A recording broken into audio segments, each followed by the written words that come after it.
two-day Bodhi International Congress, an international conference on English literature and culture that has been jointly organized by Department of English, Patrasayer Mahavidyalaya, affiliated to Bankura University, District Bankura, West Bengal, and Department of English, N.M.S.Sermathai, Vasan College for Women, Periyar Nagar, Madurai, Tamil Nadu. And I am truly indebted to Bodhi for making this wonderful tie-up happen between both the colleges. Bodhi has been a very, very important journal for the domain of humanities and the larger body of academia. It is a peer-reviewed journal and has been contributing to the academic culture in the national and international circle with equal prowess and magnificent work. So before any delay, I request Mrs.K.P. BAKHYA SEEMA, Associate Professor and Head of English, N.M.S.Sermathai, Vasan College for Women, Madurai, Tamil Nadu, to give us the welcome address. Over to you, ma'am.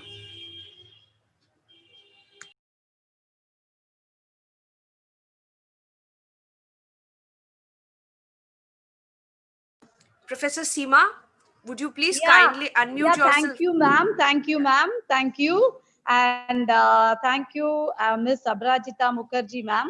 And good morning, one and all. It's an auspicious morning to me and everyone. And very pleasant conference meet on English language, literature and culture scheduled for 2 days, that is 26 and 27. And I mean it a deemed pleasure to present myself online to welcome one and all to this 2-day seminar, that is 2-day conference. And my heartfelt welcome to all the resource persons and chief guests of the day that is today and tomorrow. That is Dr. SANTOSH, KONER, Principal Secretary, Patrasayer, Mahavidyalaya, Bengal, and Ms.APARAJITA MUKHERJEE, Assistant Professor and Head of the Department of English, Patrasayer, Mahavidyalaya, Bankura, and Dr.KK Assistant Professor of English, Vivekananda College, Agati, and a great many. Welcome to Dr.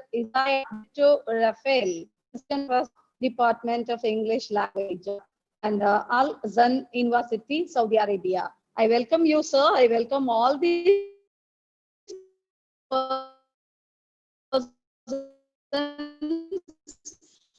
this and to the Professor of English, FDNB Vaishnav College for Women, Krompet, Chennai, Tamil Nadu, and Dr. P. Kartika Devi, Assistant Professor of English, Standard Fireworks, Rajaratnam College. Then Dr. S. Kartik Kumar, Associate Professor of English, Annamalai University, Chidambaram, Tamil Nadu. Dr. B. Jayanti, Associate Professor of English, Anna University, Tirunelveli. Dr. Srividya, Dr. Dravida Mani. I extend my warm welcome to one and all the veterans of tomorrow too. And it's a great blessing bestowed upon me to conduct this conference and on the blessings of, with the blessings and by the blessings of my management.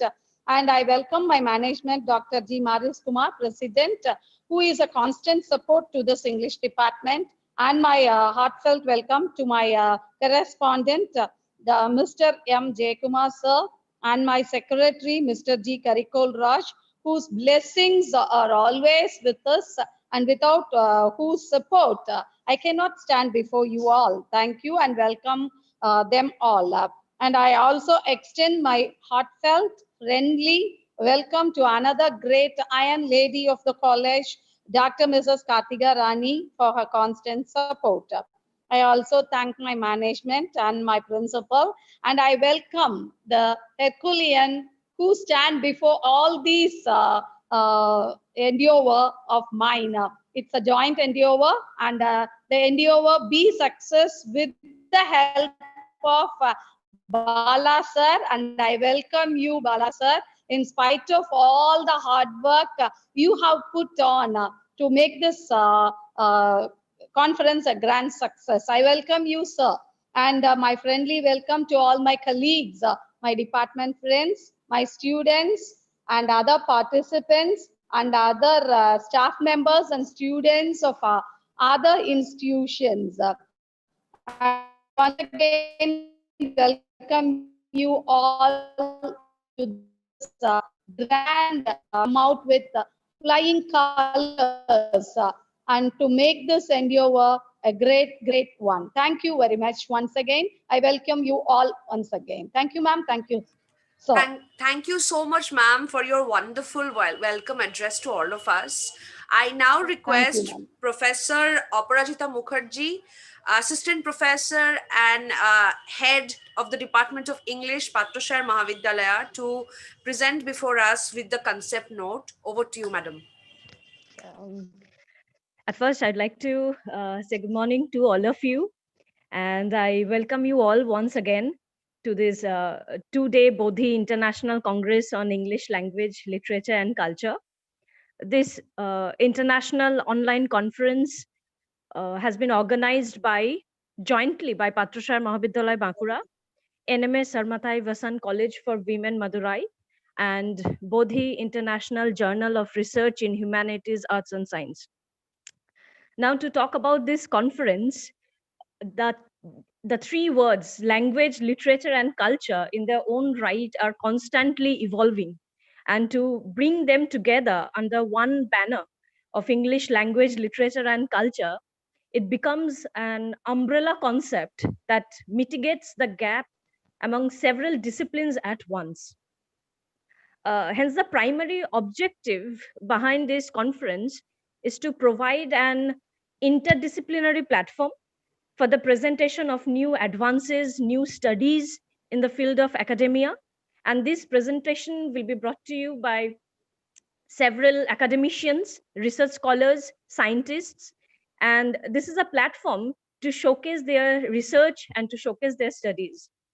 So in the next 2 days, through the lens of literature and language and culture, we intend to bring together a wide range of perspectives that we are going to explore, to discuss, to talk, and elaborate on the myriad possibilities across diverse fields of study, namely post-colonialism, eco-criticism, diaspora identities, film studies, new media studies. These are only a few uh, ideas that I'm giving. And other than this, in the next 2 days, we are going to talk about several studies and the new advances that new researchers and presenters will bring to you. Now, before proceeding to the next part of our program, I would like to extend my heartfelt gratitude to N.M.S.Sermathai Vasan College for Women and to Bodhi International Journal for collaborating with us on this versatile congress. And I hope to see such collaborations in future as well. And before handing over to my dear colleague, Dr. Ritushri Sengupta, I would also like to convey my best wishes to all the presenters. Thank you. Ritushri. Thank you so much, madam. I really think that we have started on a great note, full of optimism in this season of celebration. So now I am moving forward to our presidential address, and I welcome Dr. SANTOSH KONER, our respected principal, sir, and also the secretary of Patrasayer Mahavidyalaya, Bankura. Over to you, sir. Sir, please unmute yourself.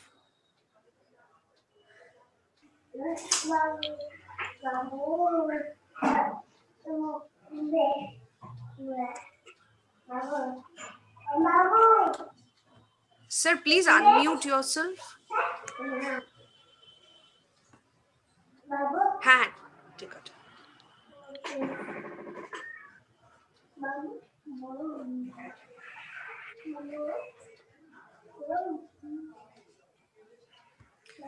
Sir unmute হয়ে যাচ্ছে।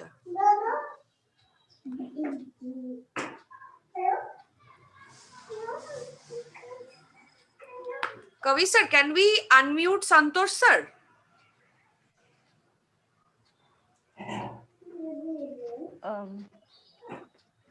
Santosh sir, Can. Santosh sir, you may speak now. I Hoye think ka? you are unmuted. Okay, okay. শোনা যাচ্ছে না। So,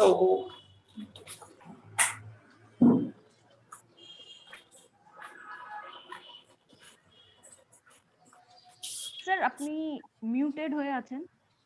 Try to unmute yourself.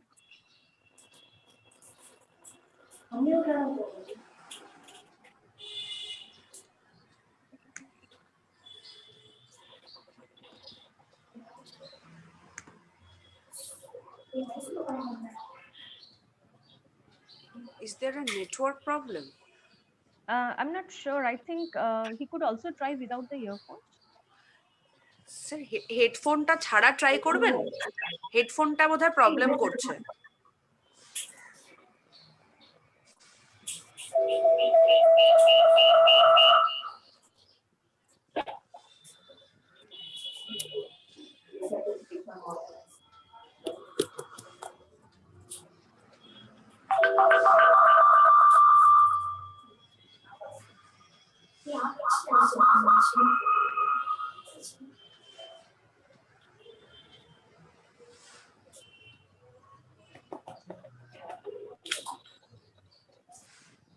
না sir শোনা যাচ্ছে না। please, I think you can ask him to come from some other device, or he has to just remove. So now you are audible.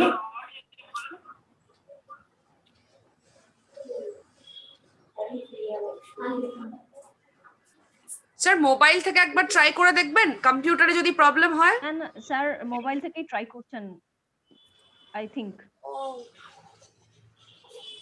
আবার তো mute হয়ে গেল।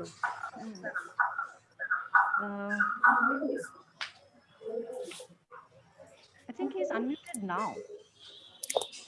কিন্তু কথা তো শোনা যাচ্ছে না। আপনি try to raise the volume on the phone. হ্যাঁ এটা করা যায় তো। স্যার ভলিউমটা একটু বাড়িয়ে দেখবেন ফোনে। বাড়ানোই আছে। I can lip read sir বলছেন। সেটা বুঝতে পারছি। স্যার অন্য কোনো ডিভাইস থেকে ঢোকার চেষ্টা করবেন কি?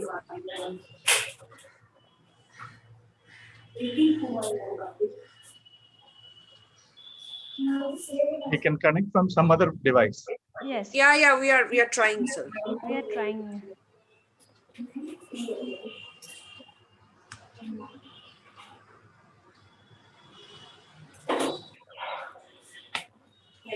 আমি কি অন্য ফোনটায় লিংক পাঠাবো? You can try.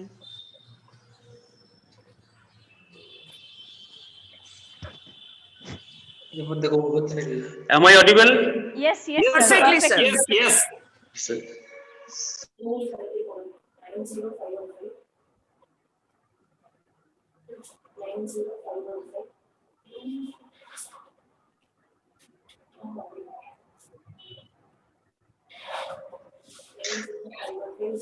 Aparajita, okay?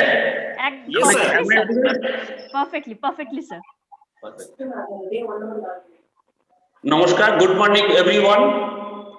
I am Dr. Santosh KONER, Principal of Patrasayer Mahavidyalaya, affiliated to Mankura University. I heartily welcome you all to this online platform where we have all gathered to participate in the two-day International Congress organized by Bodhi Journal in collaboration with Patrasayer Mahavidyalaya, affiliated to Bankura University, West Bengal, and N.M.S.Sermathai Vasan College of Women, Madurai, Tamil Nadu.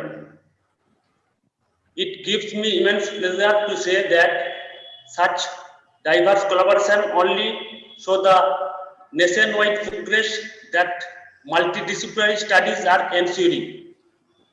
I congratulate the editor of Bodhi and the faculty members of English department of both the institutions. Literature mirrors human life and contributes in transforming the society at large.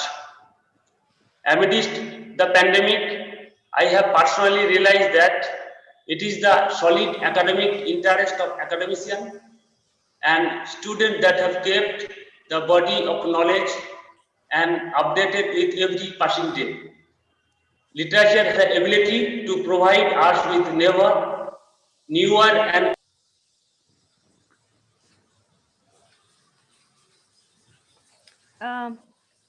Sir, you are again on mute.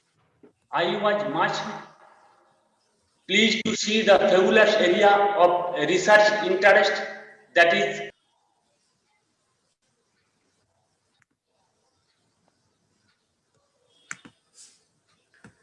Principal sir. Principal sir. Sir, please unmute yourself. I think sir is not being able to hear us. আমরা কি unmute? আমরা তো unmute আছি। Sir is muted. thank you to all the respected dignitaries under this session.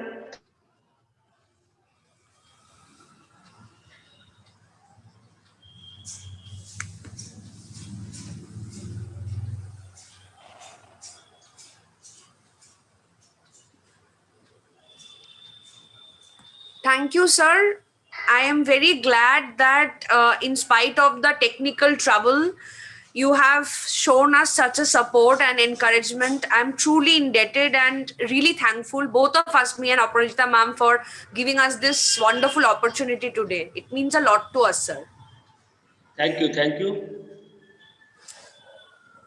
So I now, after this wonderful, I am getting emotional a little.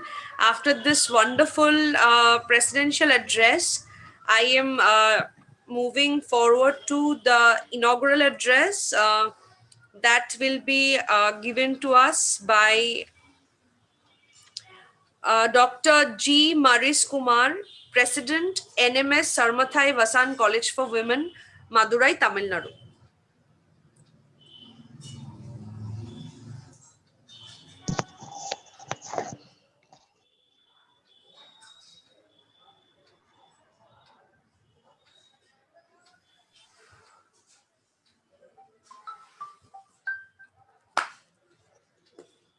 Hello.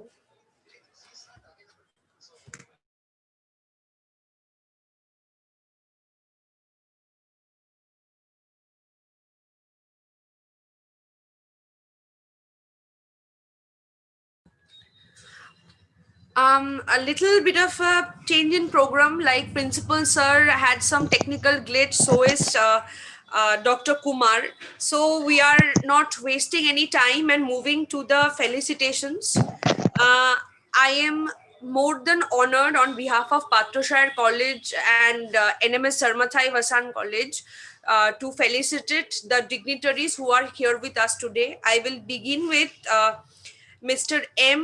Jayakumar, who's the correspondent, truly indebted to have you among us. Mr. Just a moment, I'm getting.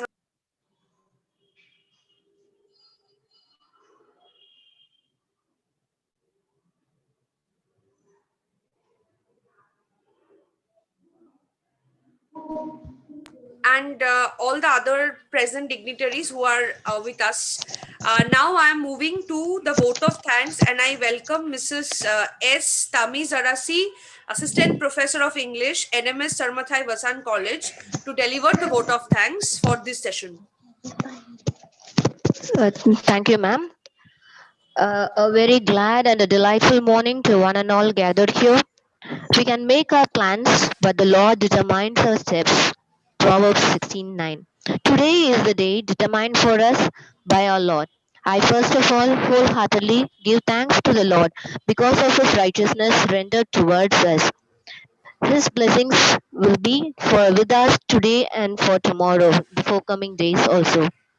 I wish to pay my heartfelt thanks to Ms.APARAJITA MUKHERJEE, Assistant Professor and Head Department of English, Patrasayer Mahavidyalaya, Bankura, West Bengal, for sparing her precious time to give the concept note for the 2 days international online conference on English language, literature, and culture. Ma'am, your speech was clear, up to the point. You have clearly explained the main concept of the conference. Thank you, ma'am. Next, I would like to render my great thanks to Dr. Santosh KONER, Principal and Secretary of Patrasayer Mahavidyalaya. Sir, thanks a lot for joining with us and honoring us by sharing your great speech in the form of presidential address. Thank you once again. It's a great pleasure to have Dr. K. Kavirasam, Assistant Professor of English, Vivekananda College, Agatheshwaram, Kanyakumari, as chairperson of the Day 1 session, and Dr. Isaiah Britos Raphael, Assistant Professor, Department of English, and Dr. Ritushri Sengupta, Assistant Professor of English, Patrasayer Mahavidyalaya, West Bengal, as chairpersons, and Dr. J. John Sager, Head and Associate Professor of English, the American College, Madurai, and Professor Gautam Sengupta, Retired Professor of English, Gusadas College, University of Calcutta, as resource persons of the Day 1 second session, and Dr. K. Kandimadi, Assistant Professor of English, STNB, Vaishnav College, Women, Chennai. Dr. P. Kartika Devi, Assistant Professor of English, the Standard Fireworks Rajaratnam College for Women, Sivagasi. All the great personalities are gathered together here on the same platform. It's a great to see and great to hear from you all. Thank you all for joining us and playing the role of chairpersons and resource persons. Thank you all once again. Next, my great thanks to my college ever supporting management personalities. Though they are not able to join us today, their blessings are there with us. With my whole heart, I render my thanks to my management personalities and my college principal, Mrs.D. Kartika Rani, for her unending and untiring support. Thank you all once again. Next, with a warm heart, I pay my gratitude to the Department of English, Patrasayer Mahavidyalaya, for joining hands with us. It's a great effort that Bodhi International Journal has taken steps to collaborate both diverse institutions together. Thanks to Patrasayer Vidyalaya and Bodhi International Journal and the organizer, mainly to Mr. Bala sir. With a whole heart, once again, I thank one and all. I also thank the team members of Patrasayer Vidyalaya and the N.M.S.Sermathai Vasan College, the students and colleagues once again to this 2-day international conference. I render my heartfelt thanks to you all gathered here. Thank you.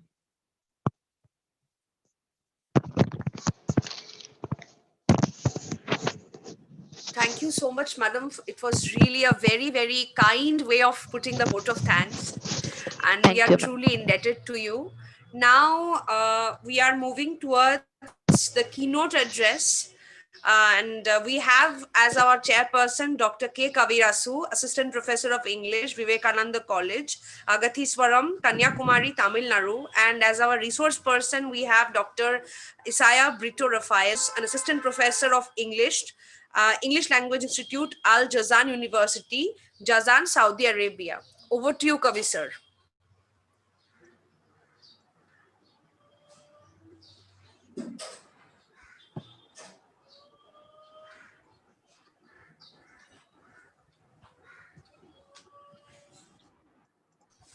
Is I audible? Yes, sir, you are. Okay, thank you. So, good morning, dignitaries. We are here amidst the 2-day Bodhi International Congress, an international online conference on English language, literature, and culture. So, to begin with, I thought we can start with a very good remark from culture. I read somewhere, it states that the relationship between culture, language, and literature cannot be overemphasized. Yes, culture is the predominant force, and without that, we have no literature at all. So culture shows itself in everything, not only in language and literature, but also in performing arts, verbal and non-verbal behavior of people. And we not only represent, but also embody our respective cultures.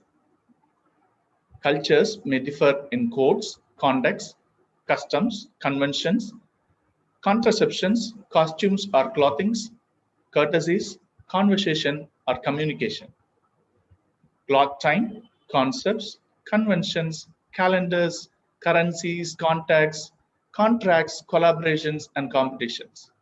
No doubt, our literature and language are byproducts of this. So, this culture, language, and literature, especially pertaining to English language, is something which is ruling the world. Yes, it is the right time that we organize a conference like this, making a nexus of not only the language and literature, but also including the cultural component in it. So, amidst us, we have the distinguished resource person, Dr. Isaiah Brito Rafael, who is a faculty at the English Language Institute, Vasan University, Saudi Arabia. He holds a PhD in applied linguistics for his study on the acquisition of English collocation by Tamil student learners. He also holds a bachelor's in philosophy. He has completed CELTA offered by the Cambridge University.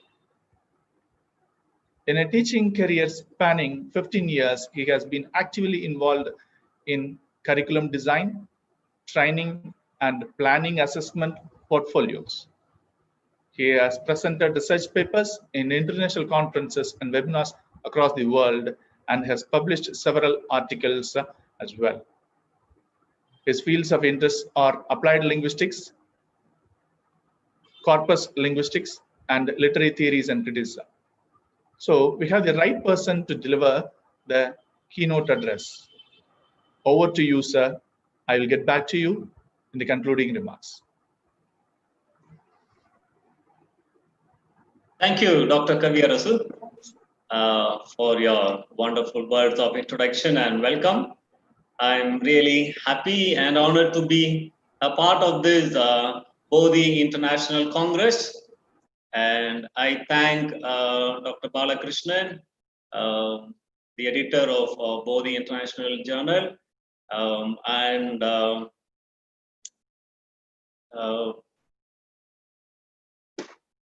let me get the names of the colleges, sorry.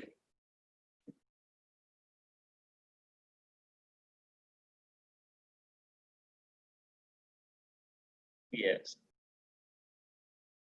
Yeah, and I thank Patrasayer, Mahavidyalaya from West Bengal, and the Department of English, N.M.S.Sermathai Vasan College for Women, Madurai, for organizing this, jointly organizing this Congress, an international online conference on language, literature, and culture.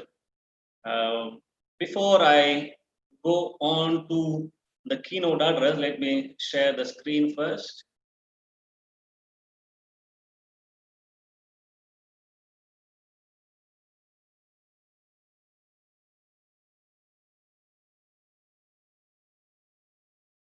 Yes.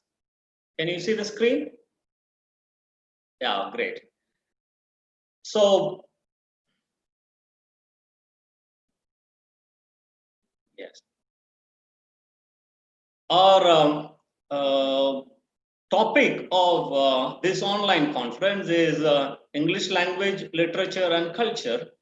And it is a very broad topic involving various aspects, various theories, various perspectives on language teaching and learning, literature, different types of literatures, and culture that actually overshadows, as Dr. K.P. says, or it gets integrated in whatever forms of expressions that we have. So that being the case, I thought it would be apt that we discuss and reflect on something that has actually come into being in the past few years.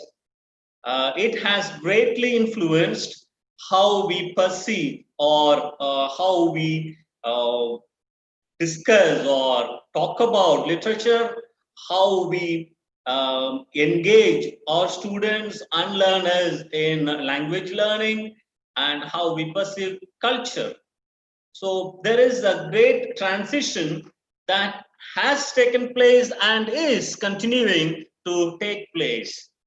Therefore, in this keynote address, I would like to reflect on the global ELT trends and talk about certain emerging literatures and discuss both of these in view of the cybernetic culture.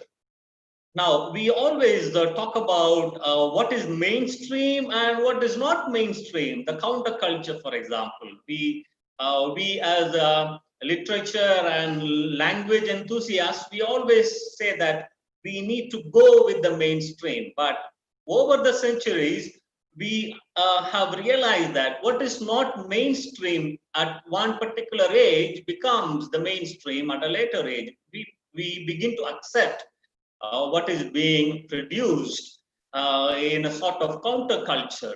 So I would like to bring our notice to the emerging ELT trends, the different types of literatures that have come into being in the past few years or few decades, maybe in the past 20, 25 years or so, and the overarching cybernetic culture which is influencing both language learning and teaching as well as literatures. So this is what would be the focus of my address today. And I hope that this would actually encourage us to have a deeper understanding or a serious look at what is being discussed or propagated out of the mainstream, for instance. So my order of discussion today would be that I will put ourselves in perspective in relation to the topic that we will be discussing at the start. And then I will discuss certain global trends, telling or rather discussing what is in and what is out, especially with regard to language learning. And I will move on to emerging literatures that are not the so-called mainstreams, but which are actually heavily influencing all types of literatures. And then I will discuss a different type of culture that is influencing every sphere of life. So it's no more like, culture that is actually restricted to a particular country or a nation. We see that there is a wider form of culture that is influencing this present generation around the globe. So we will talk about that. And they have certain motives, certain ways of discussions or outlooks, which are greatly influencing the way language is learned and literatures are being perceived.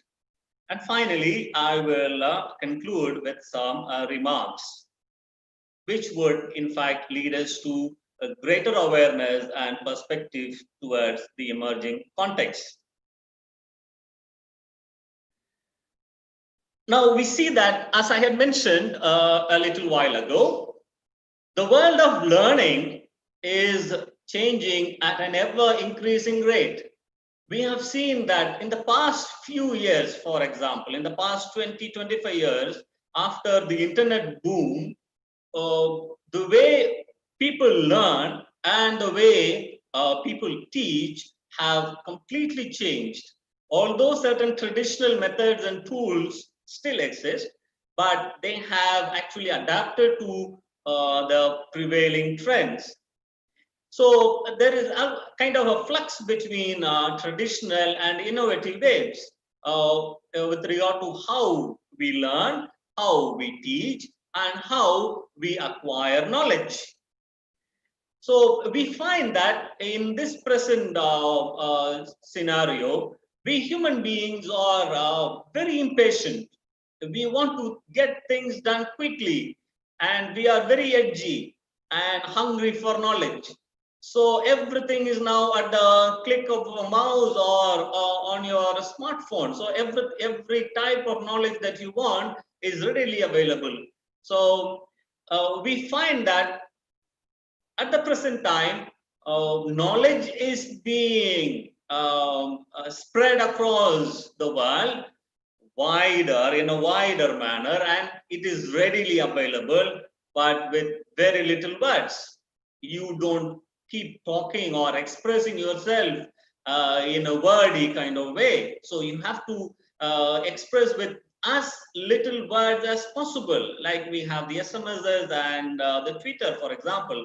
I will talk about it later.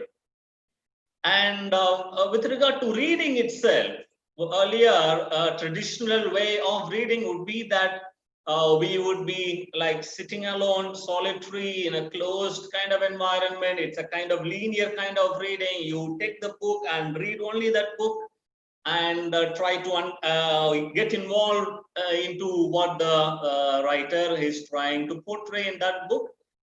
But it's no more the case. People are looking for the intertextual ties. They want to get links. Okay, go into the next one. What is actually this writer trying to convey? So they want to move on and explore the ties between the different types of text, what the writer is saying, what it is trying to convey. And then we have the virtual ties. When you read something, you also want to look at other expressions of the same thing or possibilities of the same idea. So you click and then it takes you to different forms of social media and you actually broaden your knowledge. And this is basically defining the cybernetic culture. So you have no more the formal forms of expression. What you find now are non-formal. They are all free forms of expression. There are free forms of beliefs and constructs. They break all traditional constructs and motives. So this is basically what is defining the present linguistic and literary scenario, which is being a kind of overarched by this cybernetic culture. And in this few minutes that I would be discussing, I will focus on these particular aspects that is in existence in the current linguistic field and literary field. So coming to the ELT trends, global ELT trends, what is out? Traditionally, we as teachers make lots of promises to our students. We tell them that, okay, if you learn this particular language, this is going to assure you a good job. You are assured of a particular kind of employment. But now, if you go and tell the students that you learn English, you will get a job, they will just laugh at us. They know more than us. Like, it's not possible that with just having a good knowledge of a language would help them to land a job. At the present context, they need something more than language. They need to have numeracy skills. They need to have thinking skills. They need to have computer knowledge. And they should have the ability to work with others. So these are some of the demands of the 21st century. So there are actually 21st century skills which are getting integrated into language learning. I will talk about it again later. So secondly, you can't tell the students that learning language is easy. No, they know that it's not easy. You can't tell them that, okay, this is a 30-day English learning book. You take this book and then you can read, you follow the method there, you read and practice. After 30 days, you become an expert in English. No, they won't agree. They know that it is not going to work. And you can't tell them that, okay, listen to this particular audio file or look, watch these videos, and the following day, it's like a miracle, just like a magic, you will start speaking that language or using that language. They know it. The students know it. It's not going to work that way. In this context, what Malcolm Gladwell said in his book Outliers would be really effective. Like what he said is that you need to put in 10,000 hours to become an expert. So it is really that difficult. Whatever skill that you want to actually acquire and be an expert in, according to what Gladwell says, you should have spent 10,000 hours at that, practicing that skill. Only then you become an expert. And the present generation are well aware of that. And there is no more authoritative teacher attitudes. You can't go and tell the student, I know everything, I am an expert, I know things, you just respect me. There is no more the aura of the sacred. The teacher is the sacred guy, he is very knowledgeable, he has everything, and he comes and just disseminates information and transforms the students. It's no more that. And you can't like complain about cutbacks, like, you know, you're not paid much, you are overworked, and there is lack of funding, so you're not able to actually be very effective. No, the students are not bothered about your problems. They are more bothered about what they are going to get out of this particular language learning effort or the literary effort that they are trying to get themselves involved in. And the language labs have become extinct. Some scholars actually, they predicted some 30, 40 years ago, like in the 1970s and 80s itself, some scholars said that the language labs are at one time going to become extinct because they foresaw that technology will improve, and then there will be, they will replace the language labs. So we are seeing that actually there are no more like if you have a language institute or a language school, it's no more mandatory that you should have a language lab because everyone has at least a smartphone, so they are able to use a smartphone to learn language or listen to different audio scripts. So all these things are out. So what is in actually? You have first clear, provable demonstrations of learning. That is, the students are involved in projects. They are given the opportunity to explore language or explore different aspects of the particular language, and they collaborate with the other students and then come up with certain things that are their own. And there is also something called student portfolios. It's not like the teacher conducts some tests, maybe some class tests or multiple choice and type of questions, and then says, okay, you have done well, you have scored so much marks, and so your language is good. It's no more that. The students need to see something provable. What am I achieving? So what is being done is that each student maintains a file, keeps all his projects, whatever he has done in the particular course, he keeps all of them in the portfolio. He looks at it, he monitors himself, and then assesses himself and takes that portfolio to the next level when he moves on to the next course. So we in fact had that, like, you know, when I did my Cambridge CELTA, we had our own student portfolio, and we were aware of what we are going through in the 30 days or so. So these are actually very clear, provable demonstrations of learning a language. So the student is involved, he is aware of what is happening to him, how he is improving or not improving. So he becomes the controller of himself. And secondly, we are seeing what are called the frameworks, the benchmarks, and other asset-based approaches to assessment. Like, the students themselves are the assets. They know a lot of things, maybe they don't know a few things. So based on what is already there with the students, you need to develop. So that is what is meant by asset-based approach. It's no more that you have a book and you come there and teach. No, it's more than that.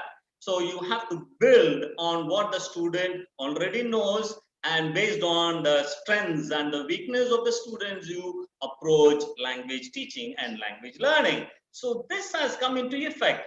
So there are lots of, in the different parts of the world, they try to have benchmark systems and frameworks. One of the first one is the Canadian language benchmark called the CLB.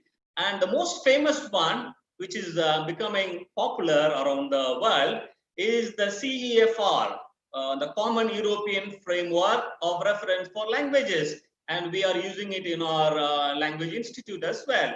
So every course is based on the level of the student. You have a benchmark for them. So how is that benchmark defined? It is defined based on the student's ability to understand language, to assimilate language, use it and produce it in a variety of forms and for a variety of purposes.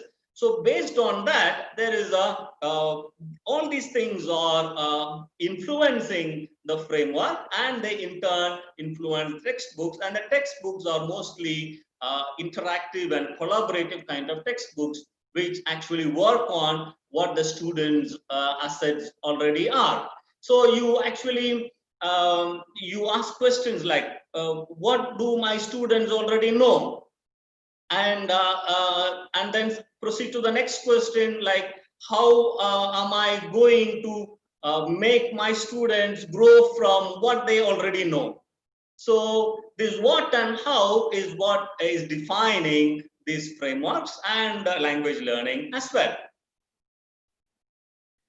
And we have what we call individualized, customizable, learner-centered approaches. Like, although you may be dealing with a particular concept or a topic, you want the student to express it in his or her own way. So you make the student respond and get involved, reply to, do something in the class, express the same concept in his or her own words.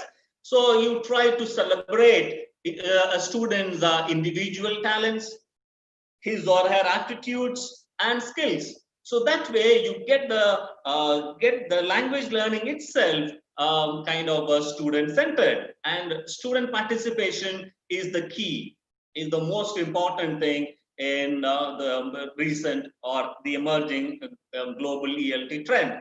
So you try different things like proving the value of language learning through stories and speech. You make the students tell stories. Like, for example, this semester while I was teaching speaking, when I invited students to actually produce or rather say narrate some stories or personal experiences, they were more than happy. Maybe because because it is online and they remain anonymous, so they don't need to have any fear or be shy. So they were able to express a lot actually. So that is happening around the world. And there is also possibility for making students try to speak in public and make presentations. So you have a speech contest, debates, poetry reading, storytelling. So all these are becoming very, very trendy when it comes to language learning. So you really see your students using language. So one of the problems or other serious kind of hindrance that we come across in contexts like India is that how do we improve the students' production skills, the way they speak and produce or writing. Always they say that they don't have enough opportunities, because once they get out of the classroom, they fall back to their L1, their native language, because the ambient is such that not many people know English. So as language teachers, what we should do is to make the students use as much language as possible within the context of the classroom. So instead of the teacher going there and lecturing to the students, get the students involved. Teacher talking time should be less. So that's what we call in Cambridge CELTA as well, TTT.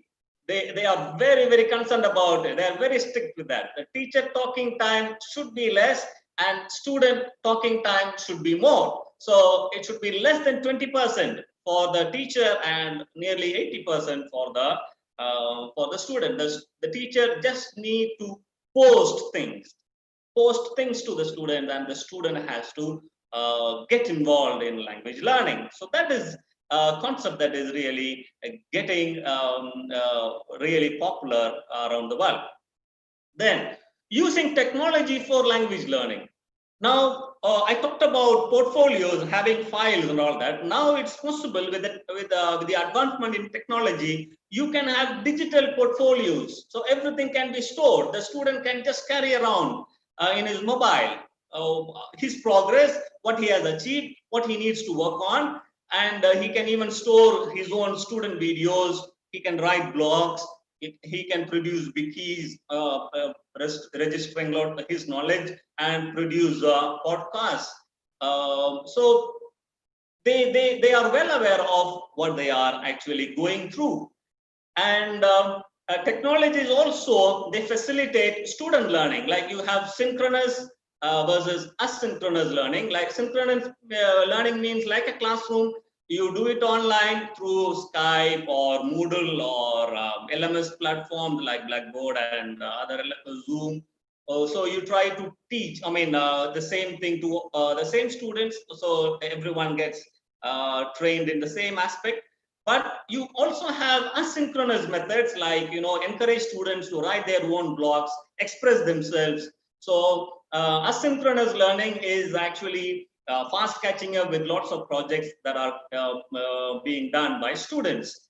And we are familiar with CALL, that is a computer assisted language learning, and that is gone with the language labs being removed from language learning context. You have what is called mobile assisted language learning, which is fast catching up because almost all the students have smartphones and they are able to access information. They are able to listen, practice, and interact through video games. That is called what is called as gamification. They are able to actually learn language by playing games, interacting with students around the world. So that is really happening. And finally, we have linking language learning to leadership skills. I talked about 21st century skills, and that is already happening in language learning. So students are not just learning a language. It's not like you become an expert in a language, but you should know how to use it in various contexts. Okay, how we are able to communicate, how we are able to find contacts, relate with people, meet people, and establish partnerships, which are very, very important in the 21st century scenario. So it's no more that you know a language and you become an expert and you are ready for employment. It's no more that. You should acquire all of these skills along with that. So there is a lot of stress on 21st century skills. We in fact have, in the past 2 years, we received new editions of the same textbooks, which have integrated the 21st century skills, and it is becoming the norm around the world. Now, that being the case with language learning and teaching, moving on to literatures, we find that lots of interesting literatures are emerging in the present decade or few decades or so. So we have seen over the centuries, literature has gone through or faced uncountable changes, like, they keep moving depending on the demand of the particular generation, the interest of the particular generation. Lots of things have happened. Lots of new things are being talked about, and it has flourished richly. And in the current context, what was considered not mainstream is slowly becoming mainstream as well. So in the age of cybernetics, because of the internet boom, literature itself has become an art form. It is art form that has actually diluted itself to different ways of expression, very individualized, very personalized. So they are freely using different forms of literature to express themselves. That is what the younger generation is doing. That is the need of the younger generation. So for instance, we have SMS. Before all these Twitter, Facebook, and things like that, with wide use of mobile phones, for example, SMS came into existence, and you can send maybe 140 characters or less message. So that actually gave into lots of urban quotations. You remember, people used to spend a lot of, some 10 years ago, 10, 15 years ago, we used to get lots of these messages in our mobile, early morning, good morning messages with a lot of poetry and things like that. If you can go back, maybe some stories were also shared, like, people used to send a lot of messages. Now it's no more. Now you have Twitter and Facebook, messengers and all that. So SMS has come down, but initially it started with that. So you even find that they send quotation, they used to send poems, they used to send stories and all that. And this has actually moved on to the production of flash fiction and microfictions. I will talk about it in a little while. And you don't find any more students carrying around thick dictionaries, like, when we were in school some 30 years ago, 25, 30 years ago, we always considered the Oxford Dictionary as the Bible for language learners. So we used to pride ourselves that we have the Oxford Dictionary to look into whenever we have some language issue. But now everyone has a mobile, and every mobile almost has a dictionary, and they are easily accessible as well online. So everything is updated. So these are some of the things that are really happening. Now, with regard to literature itself, how it is moving ahead, emerging, we have some examples like, the 6-word novel. Can you even imagine that a novel can be written in 6 words?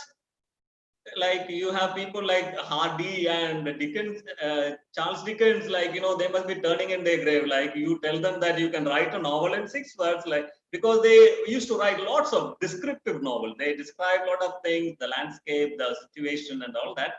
So, but now in the present scenario, you have 6-word novels. Like, some of the famous ones are like, by Rebecca James. After she died, he came alive.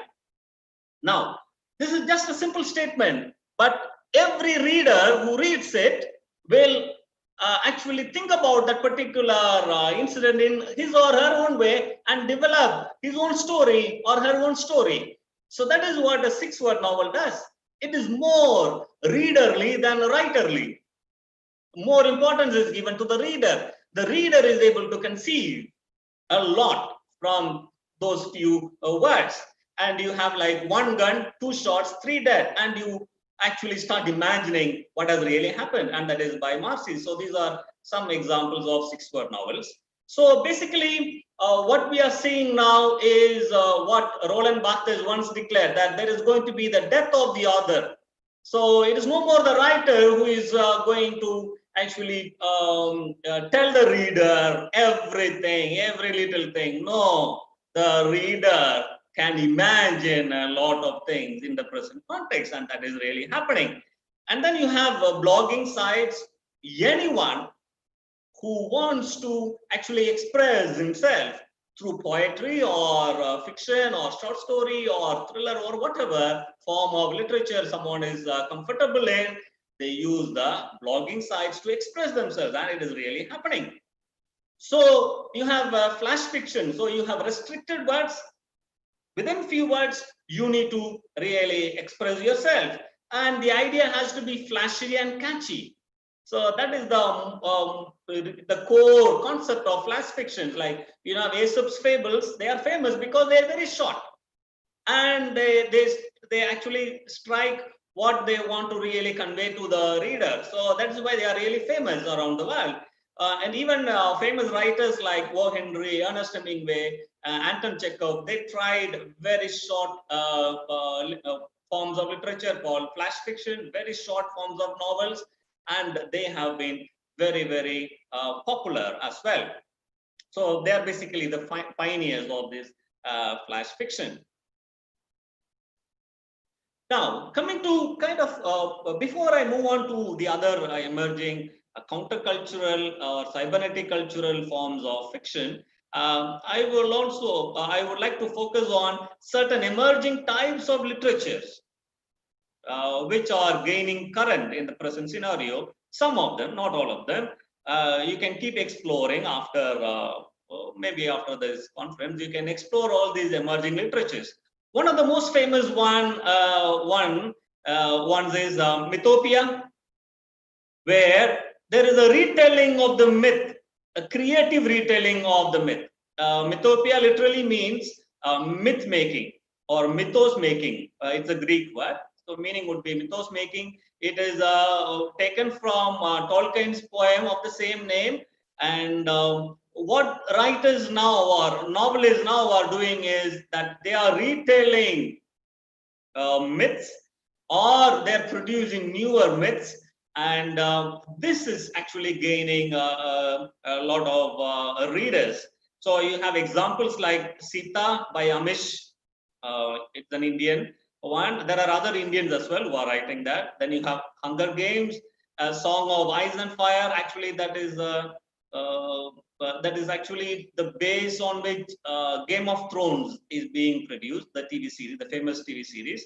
So that is the base for that. That book is the base for that. So Mythopia is one emerging type of literature. And then you have cli-fi. We are all worried about the climate change that is happening, and that is getting reflected in novel writing as well. So they talk about climate change, they discuss different aspects of it. So eco-terrorists or the villains in these novels, and environmental disasters or the order of the day in these cli-fi novels. So you have examples like Solar, or Margaret Atwood's Oryx and Owen Craig, and then State of Fear. So these are some examples of cli-fi. Then you have Bizarro. As the word itself suggests, it is a literature of the weird, something that you can't even imagine, like the cult movies. Very strange and fascinating kind of imagination you will find. So you have books like Felix and the Sacred Thor, Shatner Quake, and Cannibals of the Candyland. So these are some examples of bizarro literature. Then you have interactive fiction, which has been made possible because of the advancements in internet and information technology. And in this particular interactive fiction, the reader is in command.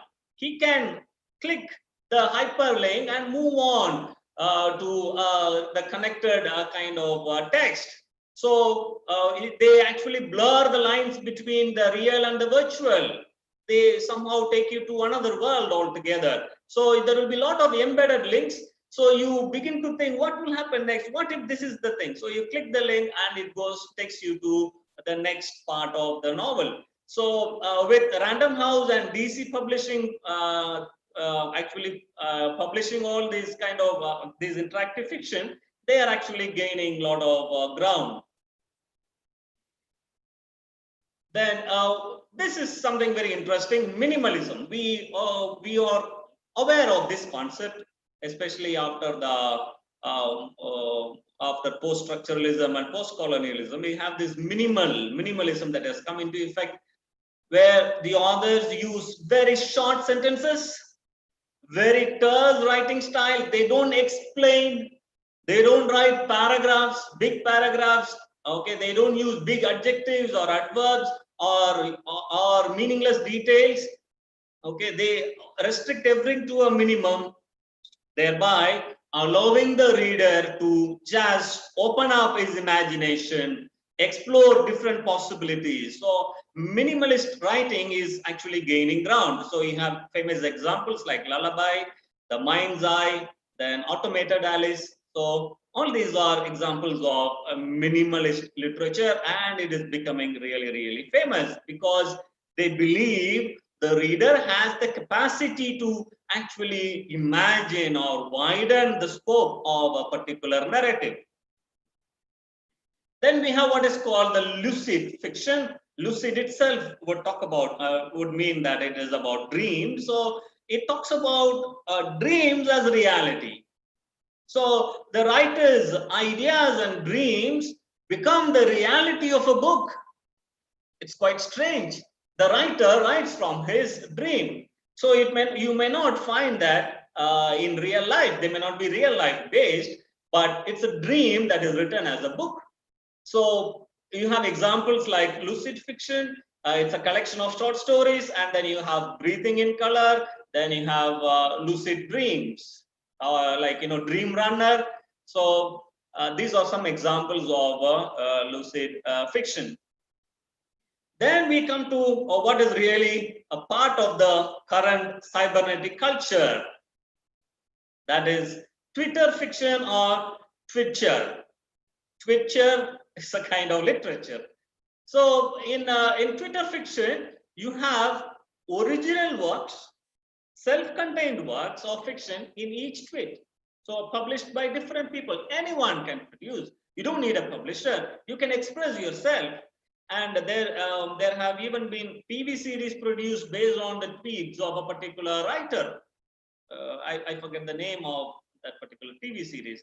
It is there. It is gaining ground. So in Twitcher, you call thrillers as twillers.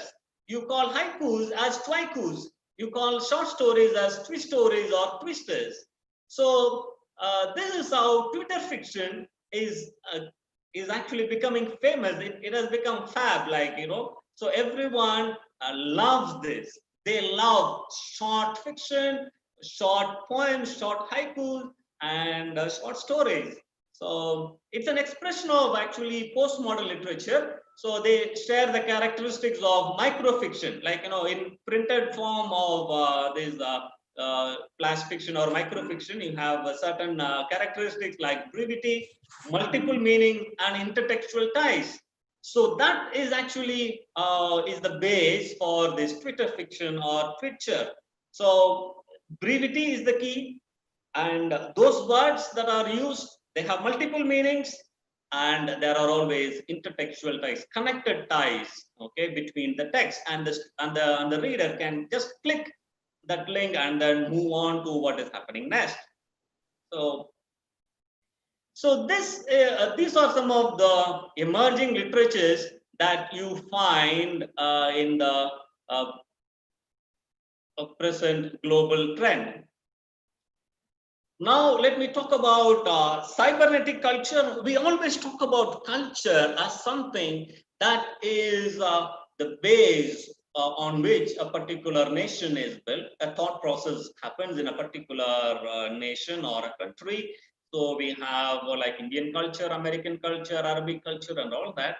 And we say that whenever we try to analyze literature, we need to understand the cultural context, or when we try to learn a particular language, we need to the cultural meanings that the words embody. So students have to understand all that. So that is what we basically think about. But what is actually happening now is that there is a creation of a different kind of a counterculture, which is based on cybernetics. You find that the younger generation, especially, they have their own thought process. They are open to a lot of new things. They are able to understand a lot of things, and that is because they interact with people from all over the world. So a kind of cybernetic culture is emerging. It is in process. So, but it is a reality.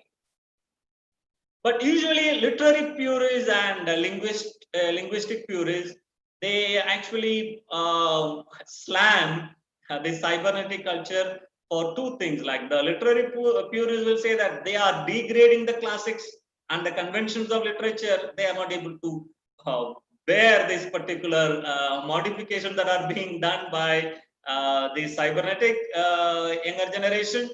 And the linguistic purists they actually they are upset or angry with internet slang, with the abuse of language and superficiality that exists in the use of language. So although some purists think that way, but this is happening.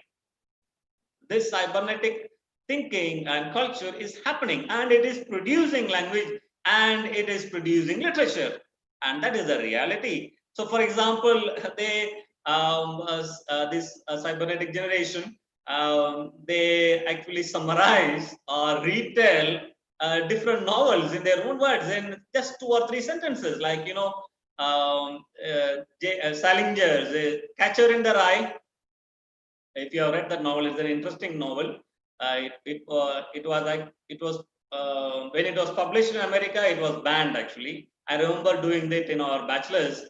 An interesting, very interesting coming of age novel. Now the younger generation just says that, okay, it's a rich kid who thinks that everyone is fake except for his little sister as breakdown. So that's a novel. Actually, that is the base. That is the summary of the novel. And this particular write-up, like the 2 sentences, tell you the story. That is the story. Or you look at Pride and Prejudice by Jane Austen. Woman meets man called Darcy who seems horrible. He turns out to be nice, really. They get together. So that's the story. And that's the story. That just, okay, the one-liner, or that's what most of the film directors in India do. Like, you know, they give one-liners to their prospective heroes. So that is what is happening. Like, they summarize everything. Then you have Inferno, Dante's Inferno. It's boiled down to what? I'm having a midlife crisis. I'm lost in the woods. Should I have brought my iPhone? So that is how Twitterati and the cybernetic younger generation look at the standard forms of literature. So you have non-formal, free form of styles of writing. Grammatical errors are accepted. They don't worry about errors here and there. Grammar, if you go and point out grammar mistakes, they call you a grammar Nazi. So that is happening. Wrong use of vocabulary, and they have very little respect for great works of literature, and that is happening. Then you have short stories which are shorter than short stories and flashier than flash fiction. So these are actually really becoming very popular, and it is gaining ground actually. So you have SMS and Facebook poetry. So they have degraded the language, vocabulary form, and conventions of writing. So this is what is happening in reality actually. And therefore, one good thing that is happening in cybernetic culture is that hypertext has itself become an art form where you read a poem or a short story, and there is you have the pleasures of virtual immediacy or spontaneity, or rich web of texts are available in various media, and you can interact with that. You can click the link or look at the pictures and then try to understand the poem or the novel or the short story along with the pictures or connected text. So for example, Rosetta is the Blessed Damozel. In its hypertext version, we'll have the poem on the one side and the painting on the other side. So you can just look at both and then understand the poem. So that is what is happening.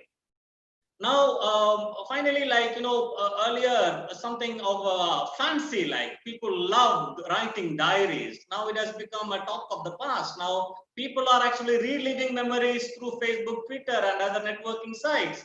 So you can store memories, you can write about your experiences or store your photos, go back and relive. Sometimes those social media sites themselves remind you.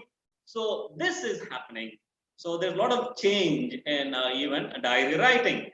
So this is how literature and language are being redefined by the emerging and prevalent cybernetic culture. So let me conclude with some remarks. More than ever before, we human beings are beginning to understand how to dismantle and then reassemble the most complex and unpredictable of all types of machines, which is called language. We are trying to understand it. We are trying to dismantle it and then reassemble it. See how it can be used in different varieties of ways, breaking the norms, have free forms of expression. So, and it is becoming complex, and it is actually complex and unpredictable, actually, language, because it keeps evolving. It can be used in any way by different people. And coming to language learning itself, so based on this particular idea, language learning itself now does not focus much on grammar and memorization or rote learning. So what is actually is trendy now is to use language and cultural knowledge as a means to connect with others around the globe, connect with people who live with you, meet new people, interact. So that is what is being the focus of language learning and language teaching. So you have a very reconceptualized idea about language teaching and learning, which is more learner-centered, more collaborative, and more technologically driven. And all these aspects we already talked about. So you have today's world, which is really, really rich in words. It is rich in concepts, and it is rich in science. It actually revitalizes or reinvigorates the imaginations of the learners or the readers. So that is what is happening. So you find that more people are getting involved. You don't need to be an expert. You don't need to be actually approved by any publisher to express yourself. And lots of people are taking part in the process of writing and expressing than ever before. So everyone, anyone, you just go to Facebook or Twitter, people just write, they express, they speak out their own ideas, their outlooks on life or on different issues. So you find that literature and language is really becoming very, very lively in the present context. So there is a changing phase of literature and culture, and also the way language is learned. So it has become a kind of an uncontrollable factor. So we don't know whether it is good or bad. We cannot detect it, or we are not aware of it. It's not known to us. But the change is real. It is happening, and we need to actually integrate this change, take in what is good in this, and improve the way we look at language learning and language teaching, and the way we look at literature, how we understand literature, how we analyze literature should be defined by what is being currently becoming widely used by the current generations. And that is what I would leave as an important message today, that while we are trying to actually understand different types of language learning concepts and literary arenas, we have to be open-minded, try to understand that what is mainstream today, okay, or what is counterculture today may not always remain the same. So things will change because everything is in a process, everything is in transition. So thank you very much.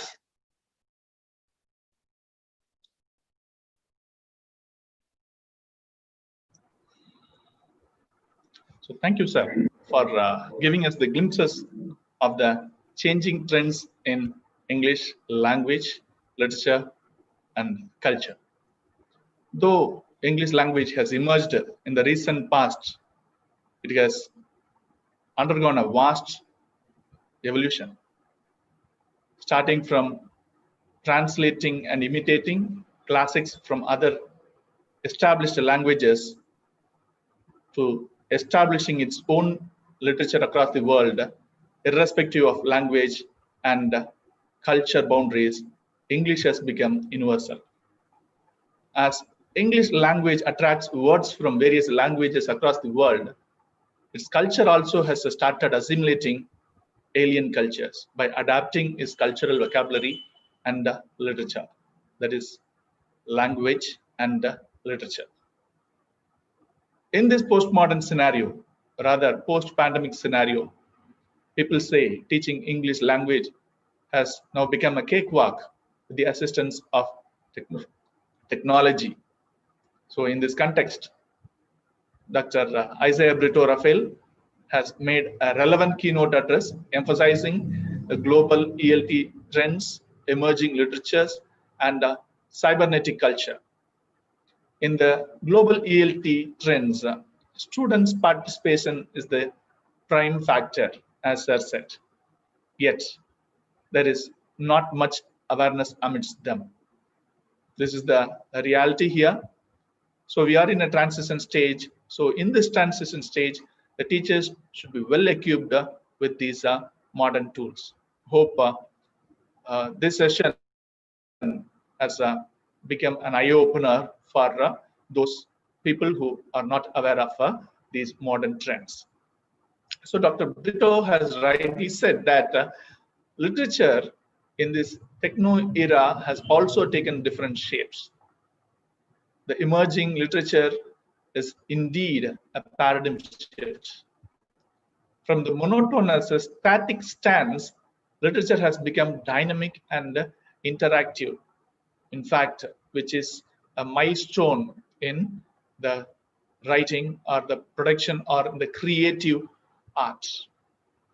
It is the digital era where literature no more needs to be contained within hard or soft bound printed books, but are put in e-forms. The cyber cult has broken the boundaries and is promoting various new forms and putting literature in new containers in the cyberspace. So let me thank Dr. Brito for reassembling the concept of literature and making this session lively and interesting. So thank you. So I also thank the organizers, Patrasayer Mahavidyalaya, West Bengal, N.M.S.Sermathai Vasan College for Women, Madurai, and Bodhi International Journal for the opportunity. So thank you. Thank you very much, Dr. Raphael. I was really charmed by your talk and I couldn't just remove myself from the screen. Really touched and really honored to be a part of this wonderful lecture. And Dr. Kavirasu, you are the best chairperson probably. It was really refreshing to have you here. So I'm now moving to the second session that we have, the plenary talk, where I'll be acting as the chairperson. And I have with me two wonderful guests, Dr. John Sekar, Head and Associate Professor of English, the American College, Madurai, Tamil Nadu, and we have as our much respected Professor Gautam Sengupta among us, who's a retired Professor of English, Gurudas College, University of Calcutta, and I would be very glad and privileged to invite Dr. John Sekar, who's presently heading the Research Department of English at the American College. It's an autonomous institution in Madurai. He has published 80 research articles on English language teaching, literary theories, and higher education in international journals, and they are available in SSRN, Google Scholar, and ResearchGate. He has authored in-house textbooks on conversational skills, reading and writing skills, study skills, and career skills. His book on communicative English, which was published in 2019, is a prescribed textbook in Madurai Kamaraj University. His book, titled 1,000 English Usage Doubts Cleared in 2020, has been published by Authors Press. He has presented research papers in international conferences in Sri Lanka, Malaysia, Singapore, Hong Kong, Dubai, and Cambodia. He has presented more than 110 research papers in conferences, delivered 80 plenaries, guided 10 PhD scholars and 62 MPhil scholars. He has received 8 awards for contribution to research. He is the editor-in-chief of the peer-reviewed International American College Journal of English Language and Literature.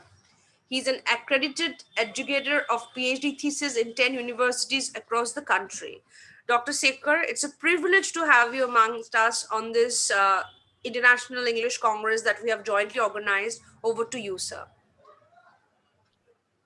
Thank you, Ritu. Can you hear me? Yes, sir, perfectly. Please go on. Yeah.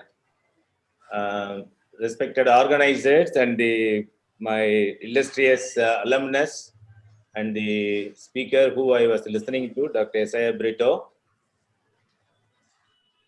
particularly Dr. Balakrishnan and other hosting institutions. Good morning to all of you. Surprisingly, I received a call from Dr. Balakrishnan 2 days ago that I was going to deliver a plenary today. It was a big surprise to me.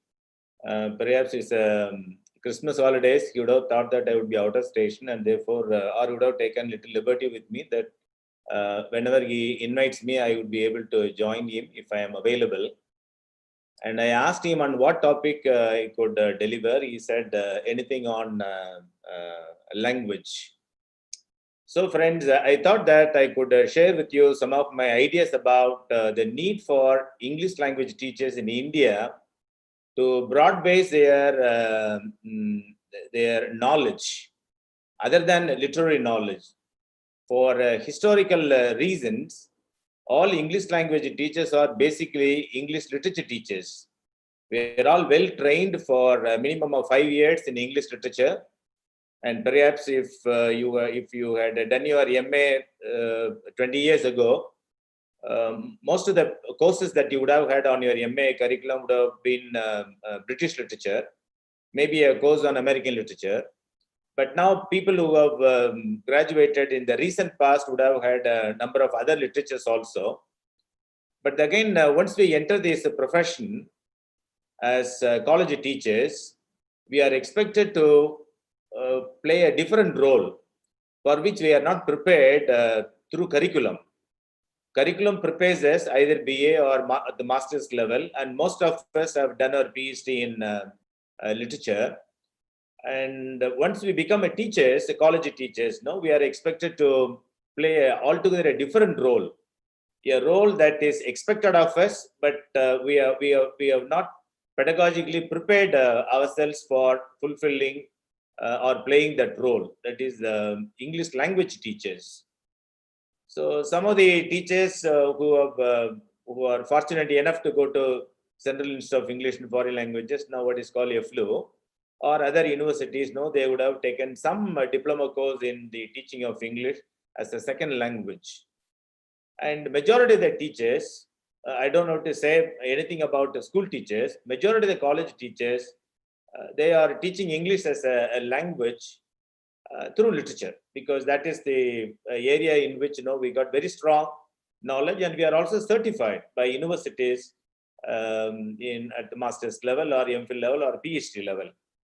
So I thought that there are other areas which English language teachers in India ought to know, so that our being aware of these areas might help us to become better language teachers.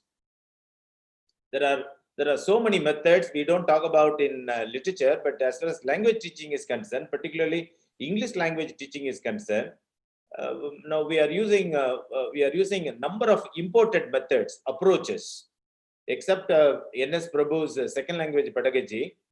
Maybe is the founding father of a task-based language learning or teaching, though it is attributed to the Western ELT specialists these days.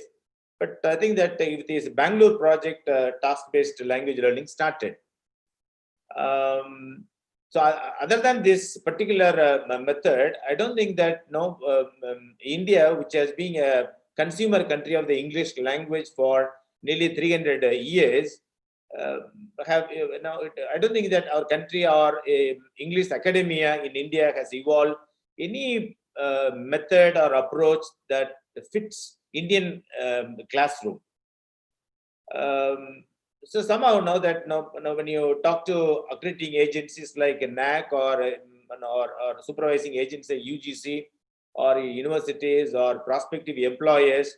Now, it has become a fashion for all these stakeholders to blame it on English department for very poor language skills now that they find in the graduates whom we are sending out in thousands. And maybe India is the country where we are producing maximum number of graduates at the bachelor's level and master's level in English also. Even the so-called native countries do not produce so many PhD holders, so many MA graduates or BA graduates in English literature, but we do. India is doing quite a lot of work in that area. Of course, quantum is one thing, quality is another thing. I'm not talking about that. But there are areas where English language, English literature students and teachers of English literature, we can explore. And in fact, our resources are required in a variety of fields, which somehow we don't recognize, we don't bring them into the curriculum. And we start with the Chaucer and we end with the Sylvia Plath, and maybe now we are talking about so many other types of literatures and literary theories. But somehow there is a disconnect between what we teach, what we learn, and what society requires. And I think that broadly, I think that most of the MA students in India might have heard about a term like linguistics, though many universities have not prescribed as a course. Some universities offer as a program. And those people who know something about linguistics, they understand that it's a kind of automatic, they will be able to recite this definition as scientific study of a language, even though many of us do not know what science is involved when you say scientific study of language. And anyhow, theoretical, sophisticated understanding of language, we call it linguistics. And if you have a good knowledge of linguistics, if you have a very good knowledge of, say, English, then you can apply it to the reading and analysis of literature. And if you have a strong base of linguistics, perhaps you can what we call stylistics, applying our knowledge of linguistics to the interpretation of literature. Now, because of the colonial history, we have been taught to interpret literature for its intrinsic value. The colonial masters who introduced English literature for a variety of reasons expected Indian subjects to appreciate English literature, and they never thought that they never thought of Indian literatures, for example. They thought that it was duty of the subjects, Indian subjects, whom they ruled, to appreciate. The word is very often used in literature classrooms. Maybe in a scenario where we are talking about outcome-based education now in universities and colleges, we are strictly prohibited to use the word appreciation, because which cannot be quantified, which cannot be measured. So we are struggling with other terms and terminologies to talk about what we are doing in literature classes. So that is about literature teaching. But if you have a good knowledge of linguistics, perhaps you can have a stylistic interpretation of literature. It is something descriptive, something objective, something scientific, something detached, something disinterested, to use Arnoldian term. And if you have, if you apply your knowledge of linguistics to other areas, other related areas, then we call it, that particular domain, we call it applied linguistics. When you apply your knowledge of, specialized knowledge of language to other disciplines, we call it applied linguistics. And many of college teachers in India may not be able to locate either epistemologically or historically the very field called English language teaching. Maybe when we started learning English, perhaps when colonial masters started teaching us English as a language before independence, and ever since we started institutionalizing English as a second language. No, pedagogically we call it English is a second language in India. And if you go to the Middle East, they say that English is a foreign language. Go to Japan or China, no, the Eastern, no, they say call it a foreign language. So now we are not able to locate this business of teaching English as a language either historically or epistemologically, unless otherwise we have a greater exposure to the history of English language teaching in the world, particularly in India. Otherwise, no, we just take it for granted that English is wanted everywhere in the world now, and therefore I am teaching, and therefore students are learning. The reason for which I learned English, I joined BA English in the year 1980 is different from the reasons for which students are joining English literature now. So the needs keep on changing, times keep on changing. So we cannot have the traditional approach, what they call one size that fits all. Just one aim for which I took literature 40 years ago holds given now even good. Now I can't argue like that. So now you have different needs for English. You have different Englishes also. The people who are familiar with post-colonial theories, they will understand there are Englishes. But still, somehow in Indian English classrooms, English teachers are better to what is called British English. We teach British English, but students learn unconsciously outside curriculum American English. And by and large, the kind of English that is used in India, now we a term that is loosely used to describe the kind of English that is being used in India, though without being taught, is we call it Indian English, though it is also an abstraction. As it is an abstraction as Tamil or English or Bengali, there is no one particular language. Now we are all using different forms of the same language. So an area where now we call it applied linguistics. So we require English graduates to engage themselves in compiling dictionaries, lexicography. Theoretical linguistics is applied in an area called a study where there is interface between language and mind. We call it psycholinguistics. And there is an interface between language and society. We call it social linguistics. And English teachers, we are worried about errors committed by our students. All that we do is we point out errors, but many of us do not know why students commit certain types of errors. And many of us do not know the distinction between a slip, an error, and a mistake. We treat all of them alike. And it would have been better for English teachers in India if they know the language of students, what they call LOL, L-O-L-T, language of learning and teaching. So that which is common to students in our classes, maybe Bengali or maybe Urdu or maybe Hindi or Tamil or Malayalam, these are the languages that our students bring to their classrooms.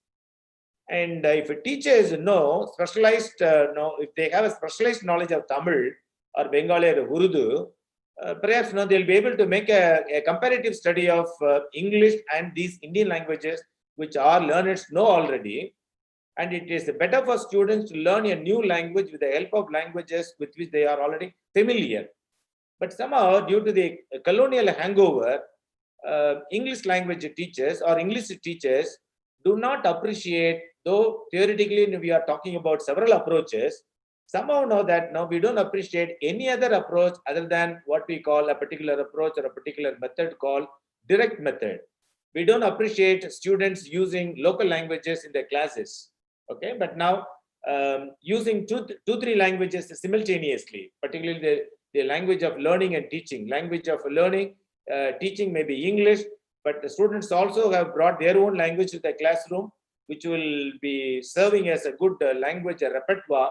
So what we are now calling translingual education or translanguaging, these are the emerging areas which we can explore, but somehow we English language teachers in our classes we encourage students to follow what they call direct method, immersion. You talk in English, you write in English, you dream in English. No, we don't appreciate. We don't, in fact, allow others to allow students to use their own languages to enrich their the English language abilities. So in this context, I thought that I could share with you some of my understanding of the relevance of sociolinguistics, which is an area of applied linguistics. If all English teachers in India have a bit of knowledge of sociolinguistics, that is the study between language and society, there is a lot of interaction between language and society. Now, one cannot study language without society. One cannot think of society without language. Now, very often in literature classes, no, we are foregrounding how a writer is capable of using English in a very unique way. So we say Shakespearean, Miltonic, Johnsonian. So we try to attribute certain virtues, to certain individuals.